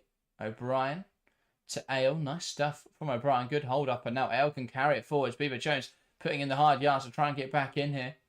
Good link up though from Leicester. Ale to O'Brien. Switches the play to the left hand side now, and Missy Goodwin will look to drive inside. Her cross though is blocked. Carnery dealing with it. Falls for Bjorn, and she'll hook a clearance away. Yeah, really good stuff that from Leicester. Good hold up, and then just switched it from right to left, but just broke away on that left hand side again for Leicester this evening. Come on at that. Running out of road, running out of pitch to use there. That's out for a Leicester throw. David saying, I think Juan Pastores wanted to embed passing like Barcelona has, throw in the injuries, throw in some new players, and wanted to blood a back three system in as well. Lots to digest as players. Yeah, at a time where the schedule is busier than ever, Chelsea have been playing Saturday, Wednesday, or to that sort of style, that sort of schedule now for a while. Leipzig there, caught out by Carnery. Carnery has Hermano to cut it back to, goes to Hermano, who takes aim, but it's over the bar. That was a good opportunity there. Ball in behind. Carnery beat the keeper to it. She took it a little bit too wide and then was a bit too hesitant with the pass inside. Carnery needs a goal. She really needs a goal because, again, this is a great ball from Ramirez. Brilliant run from Carnery. Does so well to beat Leipzig to it. Touch takes her too wide, but just got a hit on her left foot. Got to back herself to score from there. The problem is it's a mixture of things because on one hand you've got a lot of people criticising Carnery right now, because that drop off in numbers, and people will just look at the numbers and won't look at the fact that her role has changed in the system from the start of the season to now. Carnery looking to make something happen here, puts the ball into the box, headed away by Ale. It's going to fall now for Niamh Charles. Can she make something happen here? Puts it across the box into the gloves of Janina Leitz. I thought we were going to see the kind of favoured left-back goal where they run to the byline, just shoot and somehow get in the near post that we kept seeing at the weekend. Yeah. We saw Olis Lagers do it against Chelsea, and we saw McCabe do it against West Ham. Just run to the byline and shoot from a ridiculously tight angle and somehow score. Yeah, by the way, goal over at the Chigwell Construction Stadium, and there are no prizes for guessing who's found it. And for which team? Harry, would you like to have a guess, though? I'm going to guess Khadija Shaw for Man City. Wrong, Asahi. No, it is. It's Khadija Shaw. Man City lead the game by a goal to 0 now. It took them time, but in the 80th minute, they do have a breakthrough. Better late than never for Man City once again. And West Ham, and back-to-back games where they've been so close to getting a result against a side in the top 4 and end up falling away in the latter stages. Ooh, teasing ball in from Ramirez. claimed by Leipzig. My point on Carnwaid, though, is that her role in the system has changed, especially in recent weeks. She now is used very much as a part of the tactic of holding the width to allow the two attacking midfielders, the more creative players in there, to thrive. Because holding that width offers you tactical advantages, because it means either the fullback has two options. They either go out and mark the player that's really wide and then leave a gap in the half space, which then Chelsea can exploit, or they don't, and then Chelsea can use those wide players. And so by stretching the pitch in that way, it becomes really difficult for a back line to deal with. So that's the idea behind the tactic. The problem is for Chelsea at the moment, it's coming quite narrow. So that's another aspect of the evolution of Von Perstier's system that isn't making much sense to me right now. Is that Connery is coming quite narrow, so you don't really get that tactical advantage.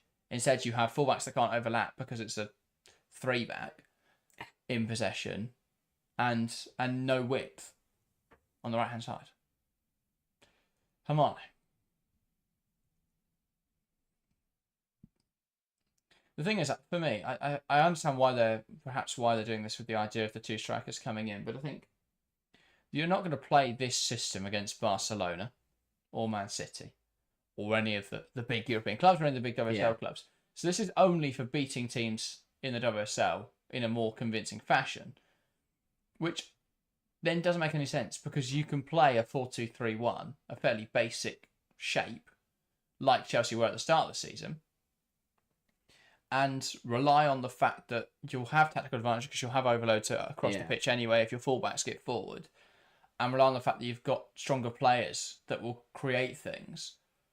But instead, Chelsea are choosing to try a really audacious and aggressive tactic, which, while they haven't lost, which is a point worth making, they haven't lost while deploying this. I don't think we've yet seen the huge tactical advantages that should be there, the huge tactical upside from using this. Lovely link up play between Beaver Jones and Ramirez, and that's 2-0. Lovely give and go, and Aggie Beaver Jones scores Chelsea's first goal from open play of the day. It's Chelsea 2, Leicester City 0. Aggie Beaver Jones slotting it past Janina Leipzig. Lovely link up between her and Mayra Ramirez, and Chelsea double their advantage. Chelsea 2, Leicester 0. Absolutely gorgeous football. And that is what happens when the top sides turn it on, just move the ball too quickly, and Leicester can't cope. Lovely 1-2, as you say, between just Beaver Jones and Ramirez. That flick back heel from Ramirez into the path of Beaver Jones, slots it past Leipzig. It's so good. That is high class from Ramirez. That back heel through the legs of Howard into Beaver Jones. Lovely run and a really good finish. But yeah, top players at top level, and Leicester, who have fought really well in this game, that just gives Chelsea a cushion. It's a lovely back heel from Mayra Ramirez. Beaver Jones, a deft touch and a tidy finish. And a really important goal, a player who hasn't scored. Getting a goal, adding a goal to her. Interesting to note is that she's, during the half-time break, she put an undershirt on, which potentially, at the end of the day, we talk about players being comfortable and ready to, feel like they can play. Something to note because it's pretty cold. Well, it's her first goal since the 5-0 win over West Ham back in January. She hasn't played too often, and she's done really good. She's like her 6th of the season, I think. She puts her pretty high up on the goal scoring records. I think she's the second highest Chelsea player behind Guro Reiten, but she's MIA at the moment, so second. Guro's top on 7, then it's Aggie on 6, then Carnoud on 4, thanks to her early season form. I think all 4 of them. Which is crazy that no Chelsea player has more than 7 goals, yet Chelsea have 42 in the league this season. Wow. It's Beaver Jones. Really like to share the goals, Chelsea. Yeah. Well, there aren't many players that don't have one. Hampton. 14 different goal scorers, or 15 different goal scorers, this season for Chelsea. No, 14. My maths was right the first. Pretty decent. Yeah. Yeah, that's exactly what Chelsea need to start the second half. Get a goal, get yourself a cushion, just kill a little bit of Leicester's belief. Yeah. Philly says, we'll be interested to see what happens with Beaver Jones once Kerr is back. She's too good to not be starting games. Well, I think there's still going to be that option, that the constant rotation for Chelsea. The amount of competitions they play. I've just spotted Basil. Yeah. I thought that was what was your little Just smirk those about? flags waving. But yeah, I think there's still going to be enough minutes to go around with the number of competitions Chelsea are in. So I think she'll still be happy. Leicester caught offside there, pretty amateur. Yeah, sloppy that. Also, just to add to my Leicester cool initial things, is they've both got AM gloves as well. It'd be weird if they had different initials on their. No, who has initials on their gloves? I might just get some now. What was the point? Cool. Right. Yeah, I've never seen that before. Oh, Beaver Jones. Ale slots it through to Mamiki, who lifts it over the goalkeeper. And a magnificent finish from Mamiki. And a game which Chelsea started to cruise in after Beaver Jones's goal has been opened wide open again. And it's sloppy. It's so sloppy from Chelsea. Mamiki with an excellent finish. Hero to zero, thank Beaver Jones. Yeah, Beaver Jones caught in possession there. And Mamiki, lovely finish. The technique, just to get it up and down again. It's a great ball from Ale. And a lovely, lovely dink from Mamiki. Player in red hot form, coming back from international duty after a really good Sheveley's Cup. Already Leicester's top goal scorer this season on 4. That's her 5th in the WSL this season. And a lovely little dink, as you say, just throw this game wide open, and again Chelsea lose the ball. Well, here come Leicester. Ale. Kamen, back to Ale, back to Janice Kamen, knocks it wide. Now Kane. Has options inside, which will drive inside. Goes out wide to Janice Kamen. Leicester look a different team here. There's spirit amongst them now. Shots blocked. Leicester will recycle. Ale. Kane. One back in there by Beaver Jones, and now Chelsea will break. Aggie Beaver Jones. Slots down the wide. Ramirez, good touch inside. Options to the right-hand side. Ref blocks it. Play will continue, and they're Chelsea frustrated there because it came back to Ramirez, who lifted the ball out wide. And that is a great block in there from the referee. Smashed on the back. Leicester lacking presence in midfield since Ruben Mace was taken off, or they've found their replacement there. And a double change coming then for Chelsea. It's going to be Aggie Beaver Jones off for Vika Captain.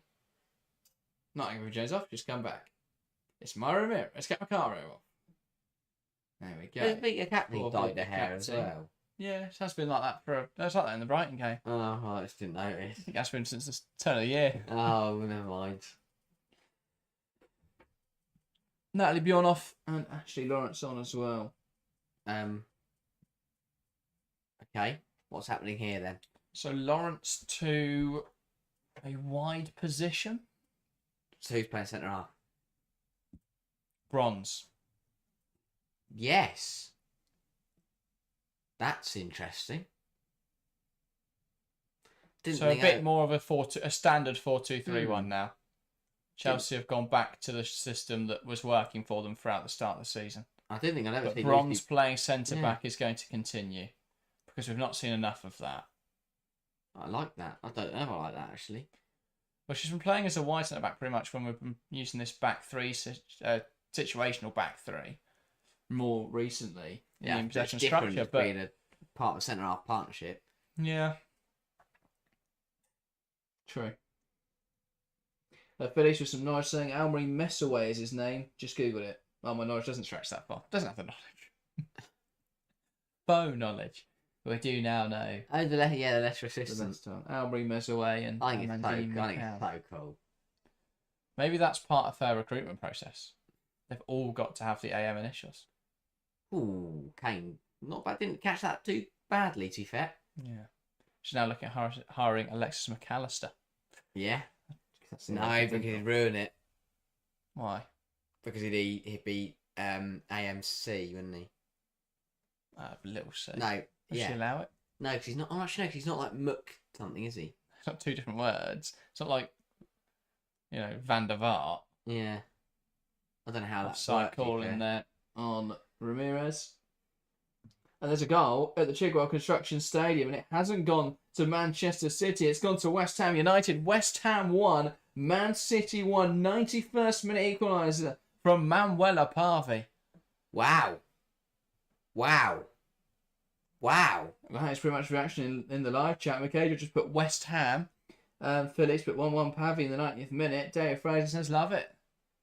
Man City, questions, more questions. Well, they even went for more. a very rotated side Yeah. tonight. They had to bring the big guns on to get what But they I don't thought get was it. the job done.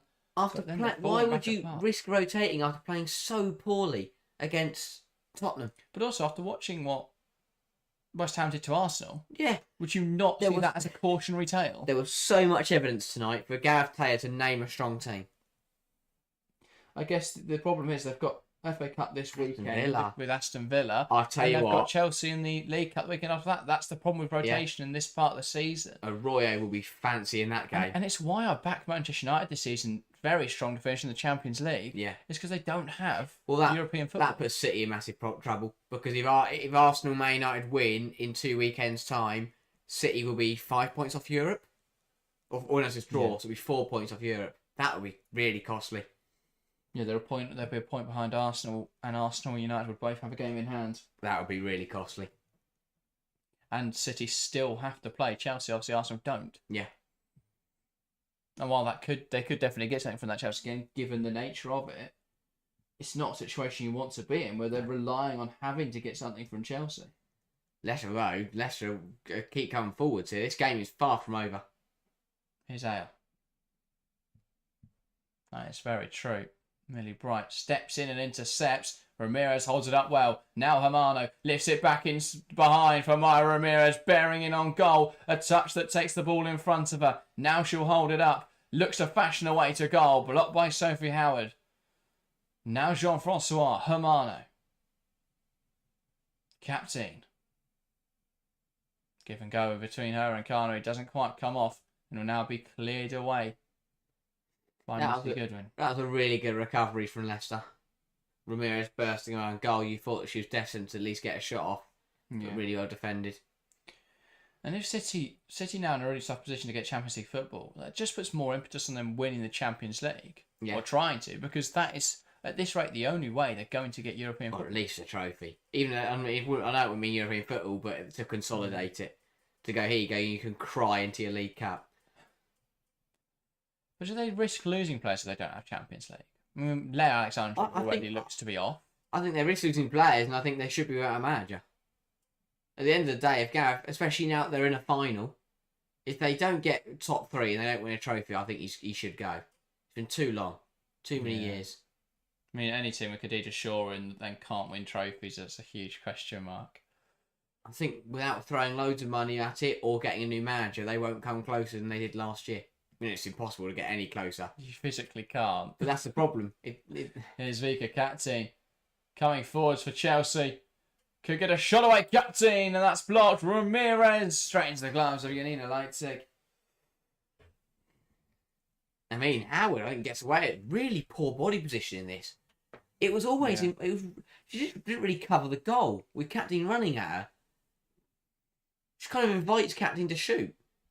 Yeah. Ramirez, not really going to score. It's a difficult one that to try and cause any problems with. Here is Micah Hermano. Maggie Jones back to Hermano. Lovely give and go. Just wide of the mark, though, from Micah Hermano. This game has burst into life. Full time over at West Ham Man City. Game ends 1-1. That is a huge drop of points for Manchester City. And in other words, a massive point for West Ham in Indeed. that mid-table fight. Yeah, definitely. And a really positive kind of 4 or 5 days for West Ham.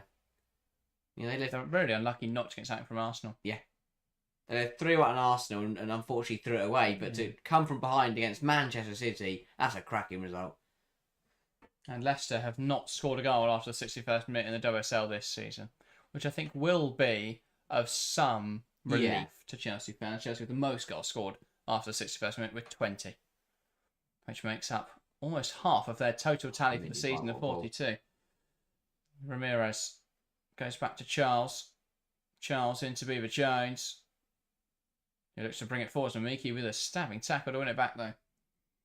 is show the game, lads. Unfortunately, we can't, Izzy. If anyone's got a spare 65 million hanging around, then we'll challenge Sky for the TV rights. But unfortunately, we don't have that kind of money over here. But if you subscribe today, we'll be one step closer towards realising those goals. We've got 5 years to come up 65 million. We'll start a GoFundMe.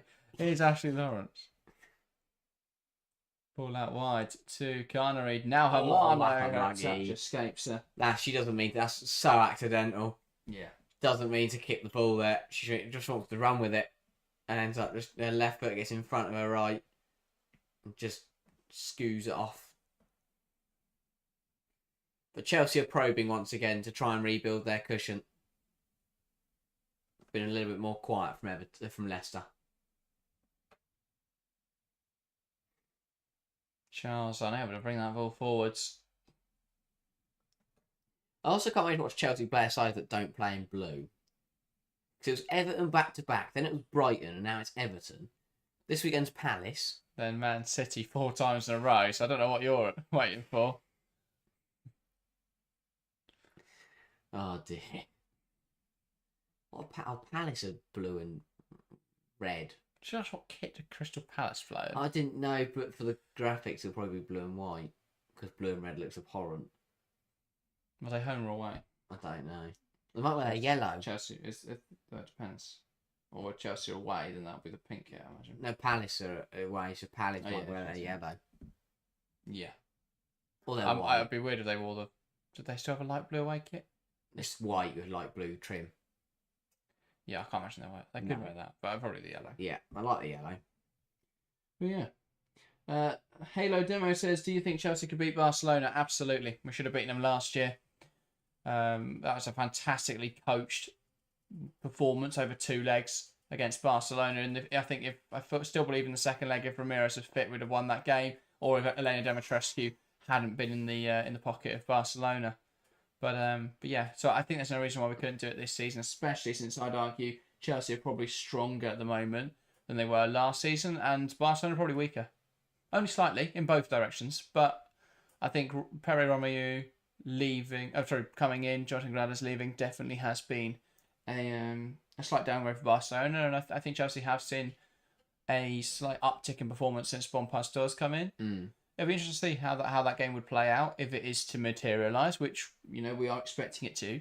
Chelsea still got to beat Man City over 2 legs, which is really difficult, especially since City have nothing else left to play for. Really, yeah, it's going to be a tough schedule. But yeah, I think it's really important for Chelsea to get through that, and I think the Barcelona game is definitely a winnable one.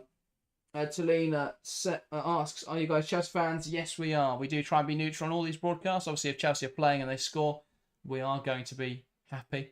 We are going to celebrate those goals. But we do try and be as neutral as possible on these broadcasts and throughout our coverage.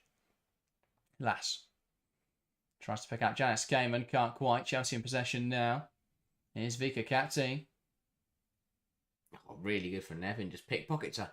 And now Mamiki has to play a ball through. That's a really important interception that from Maggie Beaver-Jones. And now Chelsea can come forwards. Captain. Ball out wide. Looking for Carnery into the box now. Looking for a back post run of Hermano. Not quite able to pick her out. Beaver-Jones putting pressure there on Lass. And that will be a Leicester throw. Yeah. This is still Chelsea not doing too badly. But I think that they want a cushion because Leicester are still in this. Chelsea Graves Society saying Leicester manager Amandine Mikel is a former Chelsea Women's player, playing as I'm not sure what's intended there, but it says 2/13-year-old. I assume that's not what was meant. Between 2 and 13. In 1996, helping them win the league. Oh, not with. Hang on. Falling behind. Here's Janice Cayman. Takes aim. Good save. Good save from Hannah Hampton. Let off for Chelsea. Again, Leicester just move it from back to front very, very quickly. And there's way too much space. Rose does really well up against Millie Bright, mashes to Turner. And then just lays it into behind. What a ball that is to Cayman, who would have wanted to do better with that. Strikes it straight at Hampton. Well, she did start playing football at a young age in Mexico before joining the youth academy of Chelsea, helping the youth team win the league. Oh, nice. So yes. Has connections has some kind of connections. That's handball from Myra Ramirez. Will be a Leicester free kick, and the Foxes have got their tails up. They're really up for this.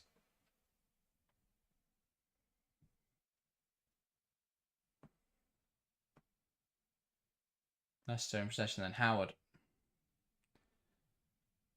Back now to Janina Leipzig, Yuli Tebow. Pressure on from Kana into the ball back. Hamano gives it straight back though. And it's just frantic from Chelsea. There's no composure at the moment in the performance. It just feels like there's a bit of panic whenever they get on the ball. A bit of desperation. I do worry if some of it does stem from fatigue. Because they've played a lot of football, these players, recently. It's really good from Rose again.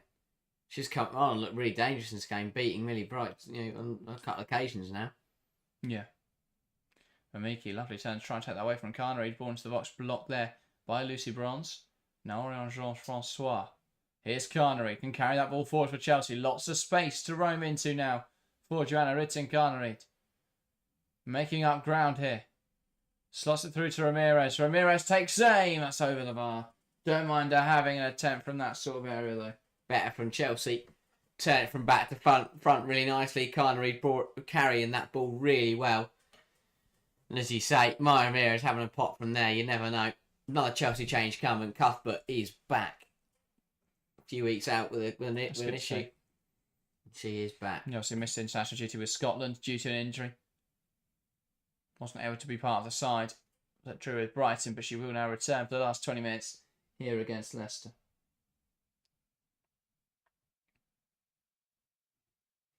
Just to try, I think, and bring some control into that midfield. Settle this Chelsea side down, settle this game down, and help Chelsea see this result through. 20 minutes. Yeah. Long way to go. A lot can happen.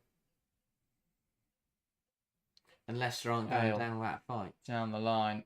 Good hold up from Lass. Ball one back in there by Chelsea.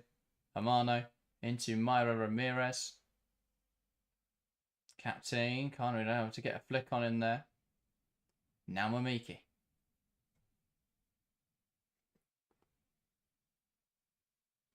Here's Yuli Tebow. Ale. Bright wins the header in there, knocking it out of play. And that's out now for a Leicester throw. And Bonfasso just slowing the game down, holding onto the ball. Her and the assistant engaged in some conversation on the sidelines. Yeah, I don't really know what the full official was deciding to do there. That throw for Leicester. She stood there and waited. Ailes come right up this line because the ball was back with Von Pasteur. So how she's got into the other half, I'm not sure. Full official too busy having a chat though to deal with it. Ref though does tell her to go back a bit. Ripper Jones. Now to hold on to that ball. As Mito sending that in the air. This game's become very scrappy. As made out here by a number of headers. Millie Bright by herself, just around three goes at trying to clear the football. Yeah. It's a good tough. Billy's asked, can I change my prediction to a Desmond? Love it. Love little Desmond TT. Fair enough. And Halo Demo asks, have you guys played football? Short answer, yeah. Well, like ever? Have I ever kicked the ball? Or feels like one of those that we need to answer in a Q&A when we have got time. Maybe we'll do one of those soon. But yeah, we have been thinking about more interactive videos. In fact, we have got one coming up, which I might plug at the end of stream, so stay tuned for that. A way that you can get involved with the content, but I'm not going to do it with 20 minutes left of the game. Still got a game to watch. But it's Chelsea with the throw-in on the near side. I don't think that what I was going to be. Neve Charles sends it up the line. Cut out there by Howard. Rose trying to take on Bright. Bright with a strong challenge. And Chelsea throw. It did look, to be fair, I think it did come off Rose there. No one seems to be complaining. So take it quickly and get on it. Leicester coming forwards now. Kane. Oh, Comes silly. inside, draws the foul there. That is Captain. so unnecessary from captain. So unnecessary. Doesn't need to do that. Yeah. Just Leicester are earning their way back into this game. Paul Sennett says got 2-2 written all over this game. Hopefully not, Paul. Hopefully not. Like Phyllis sat there with his fingers crossed for it. Paul says get a career mode WSL series on the go. Seems to work well on YouTube. I don't really like EAFC. We want to do that with Football Manager because that was supposed to come in March. I thought that'd be a really fun thing to do, and then obviously they pulled Football Manager for 2025. So shot from Cayman, but it's well over the bar. They really not planning to do that. Yeah, I thought that. I mean, it was supposed to come at the start of this season, which would have been a really nice thing to do throughout the year. Yeah. Then it would have come in March, which would have been good fun because we could have done over the summer. Over the summer as well. Over the summer of the Euros probably. But alas, it will not to be. Maybe when the game gets released in October, the problem is we're going to be recording. It could be quite fun to record from different places though. Network game going. Yeah. Here's Hampton. Now Bright. Sends the ball forward. Howard gets the head on in there. Here's Hamano. Now Cuthbert. Captain. Wide into Ashley Lawrence. Bronze lifts it forwards. Beaver Jones does well there to resist the challenge from behind. Plays it out wide. Now here comes Joanna Ritton. Garnerid. Players up in support. Finds Beaver Jones. It's cleared away though by a Leicester player. I think it was T-Val there who stepped in. So here is Ashley Lawrence now. Chelsea still coming forward with waves of pressure. Garnerid. Back to Lawrence. Back to Garnerid. Lovely combination between the two on the right-hand side. Garnerid shimmies inside. Back to Lawrence. Lawrence lifts it into the box. Chelsea unable to make anything of it. And then Lass goes down with the ball. Gets a free kick for it. I feel like every Leicester game this season has come down to those fine margins. Close games where it could, it's nip and tuck, it could go either way. And just certain things here or there just dictate which way the result goes. Yeah. Neve Charles hooks that up in the air. Lass to Charles. Charles will go all the way back to a goalkeeper, Hannah Hampton.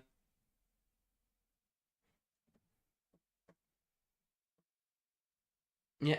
Well, we said that it will either be a second half where Chelsea won't take the game by the scruff of the neck, or I bet another nervy one. It's definitely been another nervy one. Yeah. Charles. Cuthbert. Now back to Millie Bright.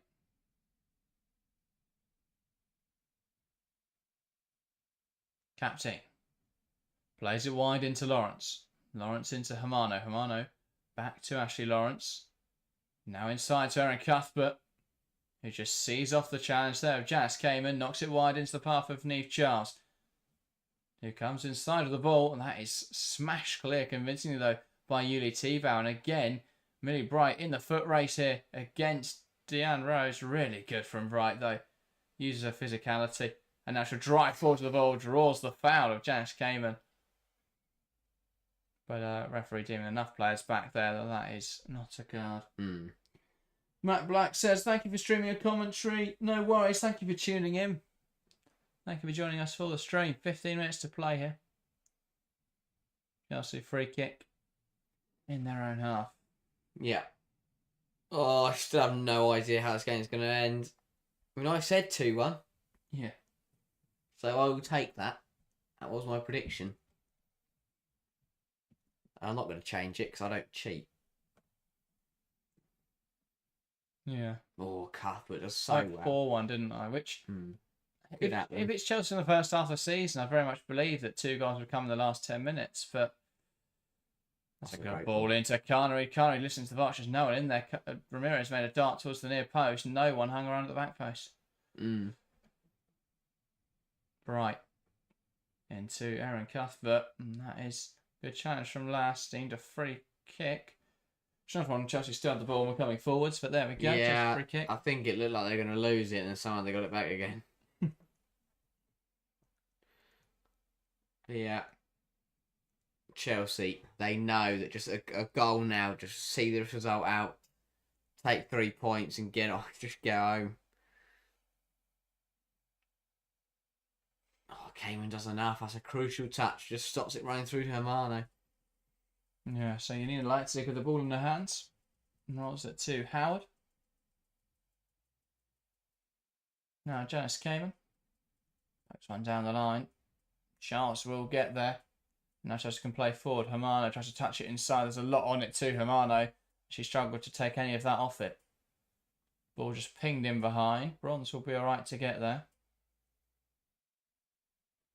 And then she'll take it past Kane, and that is a foul anyway. Got to pull back in there. Get smart from Bronze. He doesn't want to use the advantage that's been played and risk losing the ball, in a moment or two. She's dribbling out, just turns back, stops, takes a free kick instead. And slow the game down. Yeah. Take 30 seconds out. Let Chelsea get into shape. They're more than happy just to kill this game off and take 3 points at this point. Mm-hmm. It's just another one that's not been convincing, and it's a shame. And I get why Chelsea want to now just see this game out and get to the end. But I can see why people do complain that it's not the most enjoyable thing to watch. But I think that the reminder's got to be that by winning in this manner, by being able to win when perhaps the performance level hasn't been there, or it's not been the most exciting game, is really important, because every 3 points puts Chelsea in a stronger position. And if that gap's wide enough, it gives them a better chance of being able to compete on an even playing field with the European elite.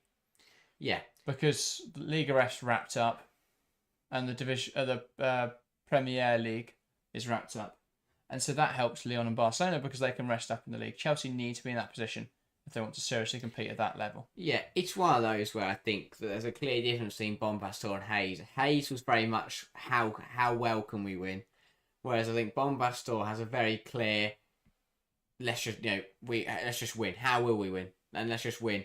It's not worry about whether we score 3 or 5 or 7 or 9 if it gets against Bristol City. It's right, get the job done. Beat the opposition, whether it's... Well, also the difference was Chelsea were never in this comfortable position under Emma Hayes, where after the first half of the season they were 7 points clear at the top. And while they are now letting that slip somewhat, Chelsea, they're still in a really strong position at 5 points clear. And that was never the case, Emma Hayes. It was always having to play catch up, or, it was not as comfortable. Here come Chelsea. I say Leicester right call forward on from the cavalry. captain. Drops in there for Hermano. Makes a really good tackle to take that off of Takarada. And she'll now drive it forwards. And players lumping into Hermano from left and right. And Courtney Nevin will be lucky there to avoid a yellow card. Yeah. All comes because Takarada backs out. And she will not avoid a yellow card. And that is going to be booking for the fullback. All comes because Takarada backs out of a challenge with someone else. And then it just puts... How many people want to foul Hermano in there, by the way? Oh. I'm not really sure how much contact Nevin actually made there, to be fair. There was definitely a pull from Nevin. There was definitely a delay, though, from Hermano in her response. Yeah. I think as soon as she was leaving the ball, she decided to go down. And the problem is Nevin's used her body there by grabbing Hermano. Shot from Erin Cuff, but which took the wind out of Harry's lungs. The air out of Harry's lungs, sorry. Oh my days! Not far away at all from Cuff, but Chelsea throwing now. Rifles it onto the crossbar. It's Charles. What a hit! Right. Now Hannah Hampton. Caught me off guard, that. It wasn't a shooting opportunity, she ran onto it and just leathered it. Wow. Bronze. Ashley Lawrence. Now captain pulled down there by Takarada. But again, that is a brilliant example of how to hit a ball with conviction. Get over it, get your laces through it, just like Erin Cuthbert did here. Just run onto it. No one wanted get it, over Erin it. Cuthbert wants it. Oh. Maybe a touch. Curl on that was outstanding. Yeah, what a save that is. Save. Janina Leipzig. That's a superb save. That is an utterly brilliant save. Keeps Leicester in it. There's a reason that there were links with her to Wolfsburg ultimately that won't happen now. You'd imagine with them Yeah. signing Frankfurt's Stino Johannes. Allow English to do that. Go nick your rivals' keepers. Frankfurt have been probably the third best side in the Brown Bundesliga this season. And that's one of those where she knows that she's going to be joining Augsburg in the summer. So When they play against her, she goes down the coast and goes, oops, that's gone for MLS. she wants to win the league with Frankfurt, but surely she wants Augsburg to Well, win that it. feels a bit of a pipe dream now, to be fair, anyway, with Bayern and Augsburg having a bit more of a gap. That wasn't a very good tackle No. from Wales. Be a few of them from Leicester tonight. It's not very good tackles. To be fair, that's atypical from AL It is, and from Leicester as a whole, to be fair. So, well, yeah, the others, I love smashing into people and taking everyone out. Yeah, it's not what I meant. Right, into Vika captain. Tries to play it forward, cut out Tell you there what, by Courtney. I owe Nevin an apology. Yeah, I think she really struggled in the first 20-25 minutes, but has got a lot better as the game's gone on. I would happen to agree.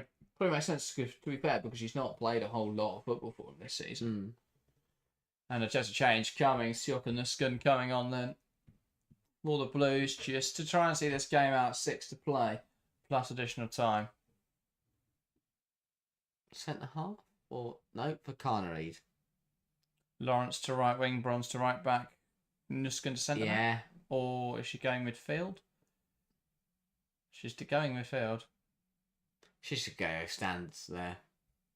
Hamana onto the right wing. Yeah. Captain into attacking midfield. Nuskin into the pivot. Possibly. Fair enough. Dave Perez says, what happened to Palova? I thought she was due for return. She made the bench, didn't she, in the West Ham game? Yeah. Don't think she got on. No. Yeah. I think it was one of those where she was on the bench, but if Arsenal weren't comfortable. Yeah, if Arsenal were cruising and they could give her a 5-minute cameo, I think they would have. But with the game as it was, you didn't need to bring her into that game and risk an injury or something. Yeah, I think they'll look at the FA Cup game this Sunday, though, as an opportunity to do that with Liverpool. If they are in a position where they're more comfortable, then I think they'll do that. Bring her on, get the applause from the fans. Yeah. She is going to be back soon. I mean, the ideal for Arsenal is they can get her match fit. Maybe not for the first Champions League quarter-final, but the second leg. Yeah. That could be really helpful. Yeah, there's a FA Cup semi-final. I love it. I love cup weekends. I love cups. Mickey Joe with sorry to cut you off. Mickey Joe with a second donation of the stream. Thank you so much. We've not had many super chats on here. We don't expect it. It's just very nice whenever anyone does it. Shot from Janet celebrated there. Mickey Joe with a Chelsea goal. Chelsea 3, Leicester City 0. Erin Cuthbert. Well, she tempted from range. Sorry, you've set me off there. The 3-1. Erin Cuthbert, she took her a range a few moments ago, striking the bar, or tipped onto the bar by Janina Leitzig. Well, she's now found the back of the net. A lovely low-driven effort, and it's Chelsea 3, Leicester City 1. And that brings back the comfortability Chelsea were seeking. Lovely strike from Erin Cuthbert. The bar rattler didn't manage to find the back of the net, but that one does. Lovely little curl finish in the bottom corner. Superb. Placed well. For a player that runs around smashing into people and tries to hit the ball at 100 miles an hour all the time, Phenomenal to put such class and just a little lift and curl behind the ball. Absolutely brilliant. It's 4-4-2, by the way. Well, it looks it with the way Nuskin's playing. Yeah, just rule. Second Do striker. that. Just go basics. Take your foot back, cut the ear. Ball launched forward by Leicester. Out now for a throw-in. To be fair, that could just be out of possession shape. For the season, then? Erin Cuthbert always scores good goals. Yeah. Just, like it. Just backs herself to score from there. It's a really good finish. And as you say, put the result beyond doubt. Huge goal that, because we're entering what is known as squeaky bum time.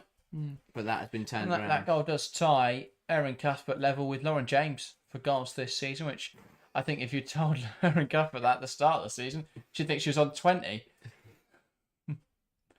But yeah. Got so many. Erin Cuthbert. Now to Ashley Lawrence. Hermano plays it down the line, and here come Chelsea then. Vika captain. Up against Chosanote, who was brought on as part of those Leicester changes to try and find An equaliser. Ball into the box. It's put out for a corner and a chance now for Chelsea to compile the misery for Leicester. Yeah. Leicester have thrown loads of players at it, and it's just left them a little bit vulnerable at the back, and that's why Chelsea have scored the third. But yeah, Chelsea now hunting a fourth. I mean, I predicted 2-1. My predictions aren't going to be really off at this rate. Hamano corner. And this is what Chelsea used to. This is what Chelsea can do. 4-1 would look very, very convincing. Hamano to Cuthbert. Oh, I thought she was going to hit it. She's going to hit it. She'll hit it. Oh. Now she runs onto the roof of the net. Well, she's got a taste of the goals now, Erin Cuthbert. Erin Cuthbert is struggling to Erin Cuthbert shoot all night. Yeah. One off the bar, one into the bottom corner, and this one just onto the roof of the net. Lifts it. Oh, not bad at all, that. Yeah. Really good from Chelsea. Charles Bright. Alex Lightman to the stream. Phil East says, Cuthbert is a phenomenal midfielder. She is indeed. Brilliant player. Underrated because I think a lot of her game revolves around her physical qualities, but she's also very technically apt. She's also not what I'd call a top nation. No offence to Scotland. I don't think that is offensive. Okay. What was Scotland ever won? Sorry, Johnny Scottish people watching. I'm not offensive. I apologise. No, but they're not in terms of their standing in the. They're not going to win the Euros. Euros. They're not even at the Euros, are they? I think so. No, they might be actually. No, they lost to Wales, didn't they, in the qualifiers, which they really shouldn't have. Yeah. No, I thought Wales lost. No, I know Ireland lost to Wales. Well, Scotland might be there. I don't know. Well, trust me, guys. We will know. But I don't get to the tournament. Are they not in our group? No, they're not. They're not there. So we've got Wales. Yeah, we've got Wales, France, and no Scotland, no party.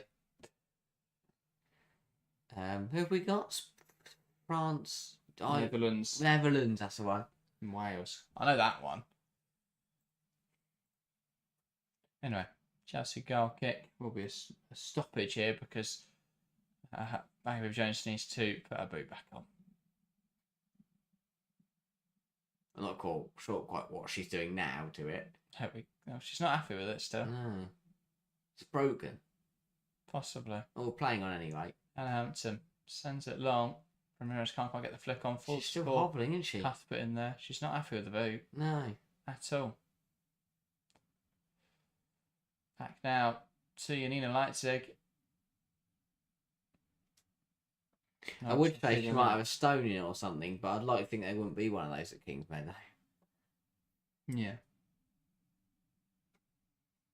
Josh Grace says, smiling about Cuthbert's physicality. She's tiny. Yeah, but she's a warrior. She's like a little pit bull. She keeps yapping away. If she came down here running at me, I would be very scared. Billy says, Cuthbert, Litton and Weir should have led Scotland into a good era, but just never came together due to injuries. Yeah, true. Kenny Howes, welcome to the stream. Says Erin the Heart, mate, might have said it before. It's probably something that's been said many times before. She does play the heart on her sleeve. She is the engine in this Chelsea team. She has been for a very long time now. And yeah, brilliant goal. One of the best, worst tacklers as a midfielder. I know she gets it wrong sometimes, but some of her tackles are absolutely superb. You want a midfielder who has grit and a bit of she gives away a foul all the time, not all the time, but every now but that's a good thing sometimes. Shows you've got a player who likes to get involved, likes to get stuck into a game. I think that's exactly what Chelsea needs sometimes, especially in these games when they're difficult and you're up against a physical side who are sitting deep. Bring on players like Erin Cuthbert because she will just boss them around. She will get involved with them. Same Ramirez. They're the kind of players you like against those kind of teams. It's like I think Brighton, Cuthbert and Ramirez would have loved it because it was very strong, very physical. A side that wanted to step onto Chelsea. That's a type of game where Cuthbert and Ramirez would have really got involved. Yeah. Okay, Chelsea don't want to see this now. Indeed.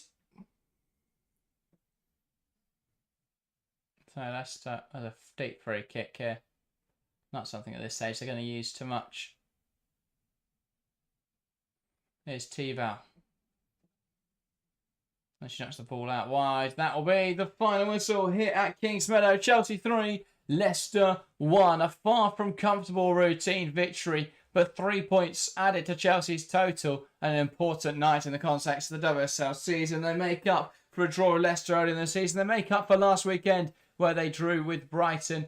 3 points, really important that Chelsea keep the wins ticking over with Champions League on the horizon and with some very big matches on the horizon. Important victory, Harry. Yeah, very much so, as you say. Another difficult one for Chelsea, but a professional job. Get the win over the line, and with an FA Cup quarter-final this weekend, the Subway Women's League Cup final the weekend after, we're getting into the business end of the season, and things are really starting to hot up, so every win gets even more important, and Chelsea have now only got 6 WSL games left to play.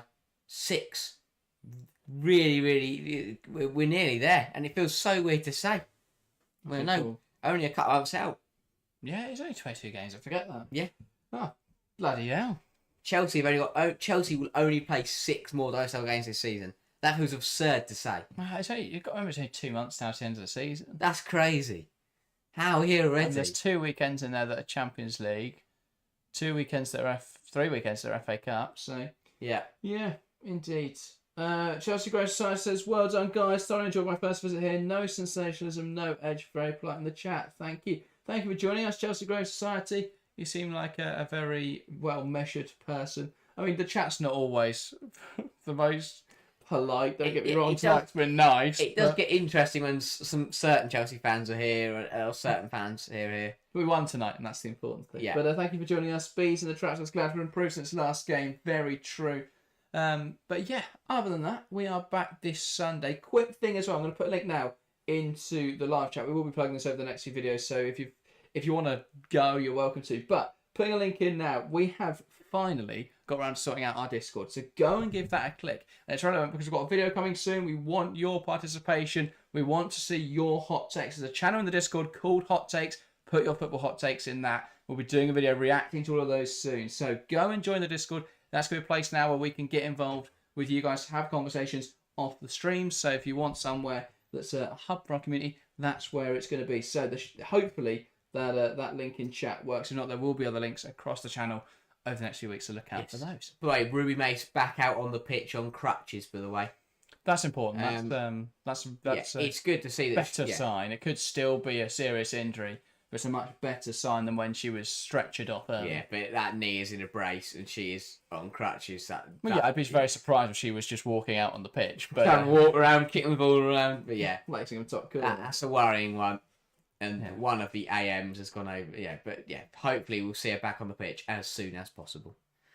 Yeah, indeed. We've already got people joining the Discord, so that's a very good sign. Blimey. They love us. Do get involved in that channel. Other than that, we are back live this Sunday for Aston Villa versus Manchester City in the Women's FA Cup, so join us there. A Discord link, please, says Erica Rose. I think I've just put it in there.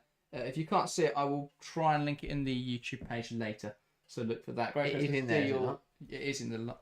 Is it not in the description? It should be in the description as well. Oh, it might be. Yeah, I think it is. It should be. Look. I hope so. Quickly. Now I've said that. Yes, the Discord is linked in the description of the stream. So go there if you can't use the link that's in the live chat. Other than that, though, we'll be back this Sunday with our usual streams. We're live for Aston Villa versus Manchester City. We'll be here Friday for a little FA Cup quarter-final preview, so join us there. And we're back Monday to review it all. So content over the next over the next week, and then of course build up for the Women's League Cup final next Saturday. Very exciting times. That though rounds up tonight's stream. Thank you guys very, very much for tuning in, and we will see you next time.